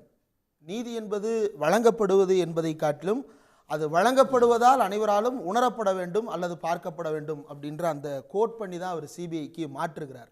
உள்ளபடியே இன்றைக்கு வரவேற்று பேசினாலும், இன்றைக்கு வந்து காவல்துறையை அதை விசாரிக்கலாம் என்று வரவேற்று பேசினாலும் கூட மாற்றாமல் இருந்திருந்தால் இந்த ப்ரெஷர் அப்படின்றது வந்து தேவையற்றதாக மாறும். அது பல்வேறு தேவையில்லாத சிக்கல்களை புதிதாக உருவாக்கும். அதனால் சிபிஐக்கு மாற்றுகிறேன் அப்படின்னு. ஆனாலும் இப்போது காவல்துறையை விசாரிக்கலாம் அப்படின்றதுக்கு நீதிமன்றமே கூட வழிகாட்டுதலை வழங்கலாம். இதில் கவனிக்க வேண்டிய இன்னொரு விஷயம் என்ன அப்படின்னா, எடப்பாடி பழனிசாமி அரசியல் பேசலை அப்படின்னாலும் அரசியல் வந்துவிட்டது, அதனால் பேசி தான் ஆக வேண்டும். எடப்பாடி பழனிசாமி அவர்களுடைய அரசு வந்து ஒரு பேடான எக்ஸாம்பிள் செட் பண்ணது. என்ன அப்படின்னா, ஒரு காவல் நிலைய மரணம் நடந்த உடனே முதல் நிலையாக அங்கே என்ன நடந்தது அப்படின்றது குறித்து வேற சோர்சஸ் மூலமாக எந்த வெரிஃபிகேஷனும் பண்ணாமல் நேரடியாக காவல்துறை தரப்பு சொன்ன மூச்சு திணறலால் மரணம் அப்படின்றத அப்படியே அறிக்கையாக கொடுத்தார் தமிழ்நாட்டினுடைய அன்றைய முதலமைச்சர் எடப்பாடி பழனிசாமி. இன்றைக்கு அப்படி அல்ல. ஒரு தலைவருக்கு அழகு அந்த தவறு நடந்ததை ஒப்புக்கொள்வது. தமிழ்நாடு முதலமைச்சர் ஸ்டாலின் பொறுப்பேற்றதற்கு பிறகு ஒரு இடத்தில் சிக்கல் இருக்கிறது அப்படின்னா, ஆமாம் இங்கே சிக்கல் இருக்குது, அந்த சிக்கலை தீர்ப்பது தான் எங்கள் வேலை அப்படின்னு அட்ரஸ் பண்ணுறார். இப்போது அந்த அடிப்படையில் தான் குற்றம் நடந்தது அப்படின்றத பார்த்துவிட்டு இதுக்கு அரசுக்கும் பொறுப்பு இருக்குது என்பதை உணர்ந்து கொண்டு அந்த குடும்பத்தினருக்கு வீட்டிற்கே நேரடியாக அமைச்சர் பெரிய கருப்பன் போய் பார்க்கிறார். அவருடைய தொலைபேசியின் மூலமாக முதலமைச்சர் அந்த குடும்பத்திடமே பேசுகிறார். உங்களுக்கு நடந்த அநீதியை பொறுத்து கொள்ள முடியாது, இந்த தவறு நடந்திருக்க கூடாது அப்படின்னு முதலமைச்சரே அவர்களிடம் பேசுகிறார். யாரும் வந்து அதை மறுக்கவும் இல்லை. அதே நேரத்தில் முதலமைச்சர் செய்திருக்கக்கூடிய இன்னொரு விஷயம், அந்த காவல்துறை அதிகாரிகள் மீது கொலை வழக்கு. இதில் கூடுதலாக செய்ய வேண்டியது காவல்துறை சீரமைப்பு அப்படின்றதுலையும் தமிழ்நாடு முதலமைச்சர் கவனம் செலுத்த வேண்டியது கடமையாக மாறுகிறது. ஏன்னா சித்தனன் சார் சொல்லும் பொழுது சொன்னார், இதுக்கெல்லாம் ப்ரொசீஜர் இருக்குது அப்படின்னு சொல்லிட்டு, காவல்துறை எப்படி என்கொயரி பண்ணணும், அடிக்கிறது, துன்புறுத்துறது இதெல்லாம் கூடாது அப்படின்றதெல்லாம் வந்து சட்டப்படியே இருக்குது அப்படின்னு சொல்கிறாங்க. அப்போது காவல் நிலையங்களில் சிசிடிவி என்பது பொருத்தப்பட்டிருந்தாலும் அது எதுக்கு பொருத்தப்பட்டிருக்குன்னே தெரியாமல் எந்த கனெக்ஷனுமே இல்லாமல் அந்த சிசிடிவி சும்மா தொங்கிட்டு இருக்கு. அப்போ இதெல்லாம் ஆன் பண்ணி வைக்கணும். இப்போ ஹென்றி திபன் சார் இதை தொடர்ச்சியாக பேசிக்கொண்டே தான் இருக்கிறார். இப்போ மனித ஆர்வலர்கள் பலரிடமும் கலந்தாலோசித்து இதை தடுப்பதற்கு உரிய நடவடிக்கைகள் அப்படின்றத அரசு அடுத்த கட்டமாக எடுக்க வேண்டும். இந்த வழக்கை சிபிஐ விசாரிக்கட்டும். ஆனால் காவல்துறையை சீர்திருத்த வேண்டிய பொறுப்பு தமிழ்நாடு அரசுக்கு இருக்கிறது. அதை இப்போதைய முதலமைச்சர் செய்வதற்கு எல்லா வாய்ப்புகளும் கிடைத்திருக்கிறது. இதை பயன்படுத்தி தான் இந்த மாதிரியான ஒரு இஷ்யூ பிரேக் அவுட் ஆகும் பொழுதுதான் மாற்ற முடியும். யூஎஸ்ல ஒரு கருப்பினத்தை சேர்ந்த ஒருத்தரை ஒரு வெள்ளை அதிகாரி ஒருத்தர் வச்சு மிதிக்கிறாரு, கொலை செய்கிறார். அது எப்படி வெளியே வருது? அவருடைய பேட்ஜில் இருந்த சிசிடிவி அதை வெளியே கொண்டு வந்தது. அப்போ அந்த மாதிரியான சிசிடிவி ஆபரேஷன்ஸ் ஏதாவது காவல்துறை அதிகாரிகளுக்கு கொடுக்கப்படுதா? அதே நேரத்தில் விசாரணை அப்படின்னா அது முழுமையாக ஆடியோ வீடியோ ரெக்கார்ட் செய்யப்படணும். அது ஏதாவது தமிழ்நாட்டு காவல் நிலையங்களில் இருக்கிறதா? எங்கேயாவது மரத்தில் கட்டி வச்சு அடிக்கிறது, கோயிலுக்கு பின்னாடி வச்சு அடிக்கிறது அப்படின்னு சொல்லிட்டு இது தொடர்கதையாக மாறக்கூடாது என்றால் விசாரணைக்கான ப்ரொசீஜர்ஸை ஸ்டாண்டர்ட் ஆப்ரேட்டிங் ப்ரொசீஜராக மாற்றி, இப்போ அமெரிக்காவில் மிரண்டா ரைட்ஸ்லாம் சொல்கிறாங்க, நம்ம திரைப்படங்களில் தான் அதை பார்க்க முடிகிறது. தமிழ்நாட்டில் வந்து கைது அப்படின்னா அள்ளிட்டு போய் போட்டு மிதியடாவன அப்படின்றது மட்டும்தான் இருக்குது. மிரண்டா ரைட்ஸ்னா இவன் என்னடா ஓவரா சட்டம் பேசுகிறான், இவனை தூக்கி வச்சு மிதிங்கடா பக்கத்தில் இருக்கனே கத்துறான். மக்களும் சேர்ந்து ஒரு கட்டத்தில் என்ன செய்கிறாங்க அப்படின்னா, அவனெல்லாம் கையை காலை உடச்சு விடுங்க சார் அப்படின்னு சொல்லிட்டு ஒரு ஆதரவு கொடுத்துறாங்க. அதையும் பயன்படுத்திக்கிறது காவல்துறை. அப்போ இதற்கு முறையாக காவல்துறை சீர்திருத்தத்தை தமிழ்நாடு முதலமைச்சர் செய்ய முன்வரணும். ஏன்னா அவர் சொன்னது போல justice must also be seen to be done அப்படின்றது. ஹென்ரியும் நானுமே கூட பல விவாதங்கள்ல என்கவுண்டர் நடக்கிற நேரத்தில் மக்களுடைய கோபத்தை ஷார்ட்கட்டுக்கு ஒரு பயன்படுத்திக்கிற நேரத்தில் என்கவுண்டருக்கு எதிராக பேசும்போது பொதுமக்களில் வெகு பலர் என்கவுண்டரை ஆதரித்து பேசுகிற மனநிலையோடு இருக்கிறதையும் மனித உரிமை பேசுகிறவர்கள் தொடர்ந்து அதை பேசி வர்றதையும் நாம் பார்க்குறோம். உங்களுடைய நிறைவு கருத்தாக இதை நான் எடுத்துக்கிறேன். அது ஒரு ஆதங்கத்தில் அந்த எக்ஸ்போஷனில் மக்கள் பேசிடுவாங்க, அது அந்த ஹீட் ஆஃப் சுச்சுவேஷனுக்காக. ஹென்றி தீபன் சார் சொன்ன ஒரு விஷயத்தை முக்கியமாக நம்ம பார்க்கணும். இந்த சித்திரவதைகளுக்கு எதிரான ஒரு சட்டம்ங்கிறத ஒரு அழகான ஒரு விஷயத்தை சொல்லியிருக்காரு. எனவே இது வந்து அரசாங்கம் வந்து கனிவோடு கண்டிப்பாக இதை வந்து கவனத்தில் கொள்ளும். மாண்புமிகு முதலமைச்சர் இதை கவனிச்சுட்டு தான் இருப்பாங்க. ஏன்னா வந்து கிராமங்களில் ஒரு சிறு கடன்கள் நான் பேங்கிங் ஃபினான்ஸ் கொடுக்குறதுல வந்து ரொம்ப டார்ச்சர் பண்ணுறாங்கிறதுக்காக மாண்புமிகு தமிழ்நாடு துணை முதலமைச்சர் இந்த கூட்டத்தொடரில் ஒரு சட்டத்தை வந்து முன்மொழிஞ்சு இது சட்டமாக கொண்டு வந்திருக்கும். கந்து வட்டிக்கு எதிரான ஆமாம், அந்த மாதிரியான ஒரு சித்திரவதைக்கு எதிரான சட்டத்தை ஹென்றி தீபன் இப்படி சொல்லியிருக்காங்க. டெஃபினட்டாக இது வந்து மாண்புமிகு தமிழ்நாடு முதலமைச்சர் இதில் கவனத்தில் எடுத்துப்பாங்க. இதற்கான ஒரு நடவடிக்கைகள் நாங்கள் மேற்கொள்வதற்கு டெஃபினட்டாக தலைவர் எடுப்பார். ஹென்றி, உங்கள் நிறைவு பார்வையோட நிறைவு செய்யலாம். ஒரு பரந்துபட்ட அளவில் சீர்திருத்தங்கள் அப்படின்னு சொல்கிற பேர்லனாலும் சரி, அல்லது சிஸ்டமிக் சேஞ்ச் அப்படின்ற பேரில் சொன்னாலும் இந்த வழக்கில் என்ன நீதி நிலைநாட்டப்படணும், பொதுவாக இது போன்ற அம்சங்கள் நடக்காமல் தடுப்பதற்கு என்ன செய்யணும்? என்னை போன்றவர்களுக்கு இன்னும் நம்பிக்கை இருக்குது. நீதிமன்றத்தில் விசாரணை யாரிடம் ஒப்படைக்கப்பட வேண்டும் என்ற இறுதி கருத்தை நீதிமன்றத்துக்கு விட்டுவிடுவோம். அதை நீதிமன்றத்தில் வாதாடுவோம். மாண்புமிகு முதலமைச்சர் கொடுத்திருக்கிறது ஒரு நம்பிக்கை கொடுத்திருந்தாலும் 2-3 விஷயங்களை முன்வைக்க விரும்புகிறேன். அதே வேகத்துடன் கட்சிக்காரர்கள் காவல்துறையினிடம் இது போன்ற பேச்சுவார்த்தைகளை நடத்துவது தவறு என்பதை வெளிப்படையாக நீங்கள் கூற வேண்டும் என்பதை கூற விரும்புகிறேன். நான் மரியாதையை நிமித்தம் இந்த மேடையில் இந்த ஷோவில் வந்து அந்த குறிப்பிட்ட டிஎம்கே சார்ந்த ஃபங்க்ஷனரிஸ், திருப்போணம் சார்ந்த ஃபங்க்ஷனரிஸ், மானாமதுரை சார்ந்த ஃபங்க்ஷனரிஸ் பற்றி பெயர்களை நான் வெளிக்கொண்டு வரல. ஆனால் அது ஒரு டிஎஸ்பி தலைமையில் அந்த பேச்சுவார்த்தை நடந்து 50 லட்சம் ரூபாய் பேசியிருக்கிறார்கள் என்று மறந்து விடாதீர்கள். அந்த கட்சிக்காரர்கள் மேல் நீங்கள் என்று நடவடிக்கை எடுக்கிறீர்களோ அப்பொழுதுதான் சித்தனன் கூறியது போல் காவல்துறைக்கு தேவையில்லாமல் பொலிட்டிக்கல் ப்ரெஷர் வராமல் இருக்கும். இதெல்லாம் interference with the process of justice by the police. ஒன்று. ரெண்டாவது, இந்த ஸ்பெஷல் டீம் என்ற அந்த அந்த அந்த ஸ்பெஷல் டீம் கல்ச்சர் பாரு. எங்கள் ஊர்லேயும் மீனாட்சி அம்மன் கோயில் பக்கத்தில் கொடூர குற்றங்கள் விசாரணை பிரிவுன்னு ஒன்று வச்சுருக்காங்க. துவைக்கிற இடமே மதுரை சிட்டியில் வந்து மீனாட்சி அம்மன் கோயில் பக்கத்தில் தான், பழைய கமிஷனர் ஆஃபீஸில் தான். அது டெசிக்னேட்டட் போலீஸ் ஸ்டேஷனே கிடையாது. அங்கே சிசிடிவி கேமராவும் கிடையாது. பாடி கேம் உள்ள அஃபிஷியல்ஸ் தான் ஸ்பெஷல் டீமில் இருக்கணும்னு கொண்டு வந்துட்டா வாகனங்களில் ஏற்றும் போது இந்த நைட்டு ஃபுல்லாக வாகனத்திலே வச்சுக்கிட்டு கஸ்டடியை சிசிடிவி கேமராலேருந்து தப்பிக்கணுன்றதுக்காக செய்யக்கூடிய விஷயங்கள்லாம் கண்டிப்பாக நிறுத்துவதற்கும் குறைவதற்கும் வாய்ப்பு இருக்கும். பாடி கேமை எங்கே பயன்படுத்தணுமோ அங்கே பயன்படுத்துங்க. வெறும் டிராஃபிக் போலீஸ்கிட்ட மட்டும் பாடி கேம் கொடுக்காதீங்க. ஸ்பெஷல் டீம்ஸில் பாடி கேம் கொடுத்தீங்கன்னா கண்டிப்பாக சித்திரவதை சம்பவங்கள் குறையும் என்பதில் மாற்று கருத்து கிடையாது. மறுபடியும் வேண்டி கேட்கிறேன், நீங்கள் ஒரு மென்டல் ஹெல்த் ப்ரோக்ராம் போலீஸ்க்காக கொண்டு சென்றீர்கள். அந்த மென்டல் ஹெல்த் ப்ரோக்ராமுடைய ரிசல்ட்ஸ் மரியாதை நிமித்தம் வெளியே நான் கூற விரும்பவில்லை, எனக்கு தெரியும். அதில் எந்த ஃபாலோ அப்பும் இல்லை என்றது உங்களுடைய உயர்காவல் அதிகாரிகள் உங்களிடம் மறைக்கிறார்கள். பல உயர்காவல் அதிகாரிகள், ஐபிஎஸ் ஆஃபீஸர்ஸ் உட்பட அவர்கள் எல்லாம் இந்த மென்டல் ஹெல்த் ப்ரோக்ராமில், டிடெக்ஷனில், டயக்னோசிஸில் என்ன ரிப்போர்ட் வந்ததுன்னு அரசாங்கத்துக்கு தெரியும். அவர்கள் மேல் எந்த நடவடிக்கையும் எடுக்காத காரணத்தினால் பல சம்பவங்களில் இந்த மாதிரி ஐபிஎஸ் ஆஃபீஸர்ஸ், உயர்காவல்துறை அதிகாரிகள் மென்டல் ஹெல்த் ப்ரோக்ராம் கண்டினியூ பண்ணாத காரணத்தினால், ட்ரீட்மெண்ட் கண்டினியூ பண்ணாமல் அவர்களுக்கு நீங்கள் பொறுப்புகள் கொடுக்கும்போது இது போன்ற சித்திரவதைகளில் முடியுது. மறந்துடாதீங்க, நான் மரியாதை நிமித்தம் தான் பெயர்களை சொல்லாமல் இருக்கிறேன். ஆகவே இதெல்லாம் ஒட்டுமொத்த ஒரு பேக்கேஜாக தான் சிஎம் பார்க்க வேண்டும் என்பது என்னுடைய தாழ்மையான வேண்டுகோள். எப்படி சம்பவம் நடந்த உடனே நீங்கள் 30ஆம் தேதி உயர் காவல்துறை அதிகாரிகளை அழைத்தீர்களோ, இந்த சம்பவத்திலிருந்து ஒரு மாற்றாக செல்ல வேண்டும் என்றால், சித்திரவதைக்கு எதிராக அரசியல் சாயம் இல்லாமல் இருக்கக்கூடிய வல்லுநர்கள் தமிழகத்தில் இருக்கிறார்களே, அவர்களை நீங்கள் அழைத்து ஒரு உள் விவாதம் வைத்தீர்கள் என்றால் இதிலிருந்து அடுத்த கட்டத்திற்கு போகின்ற ஒரு அரசாக நீங்கள் இருப்பீர்கள். அதுதான் மக்கள் சார்பாக நாங்கள் உங்களுக்கு வைக்கின்ற வேண்டுகோள் என்று இந்த நேரத்தில் கூற விரும்புகிறேன். மிக்க நன்றி. ஏராளமான கருத்துக்களையும் பார்வைகளையும் சிந்தனைகளையும் பகிர்ந்து கொண்டங்க. எல்லோருக்கும் நன்றி. மீண்டும் சந்திப்போம். இது கேள்விக்களம், மக்களின் மேடை. உடனுக்குடன் செய்திகளை தெரிந்து கொள்ள சன் நியூஸ் பெல் ஐகானை கிளிக் பண்ணுங்க.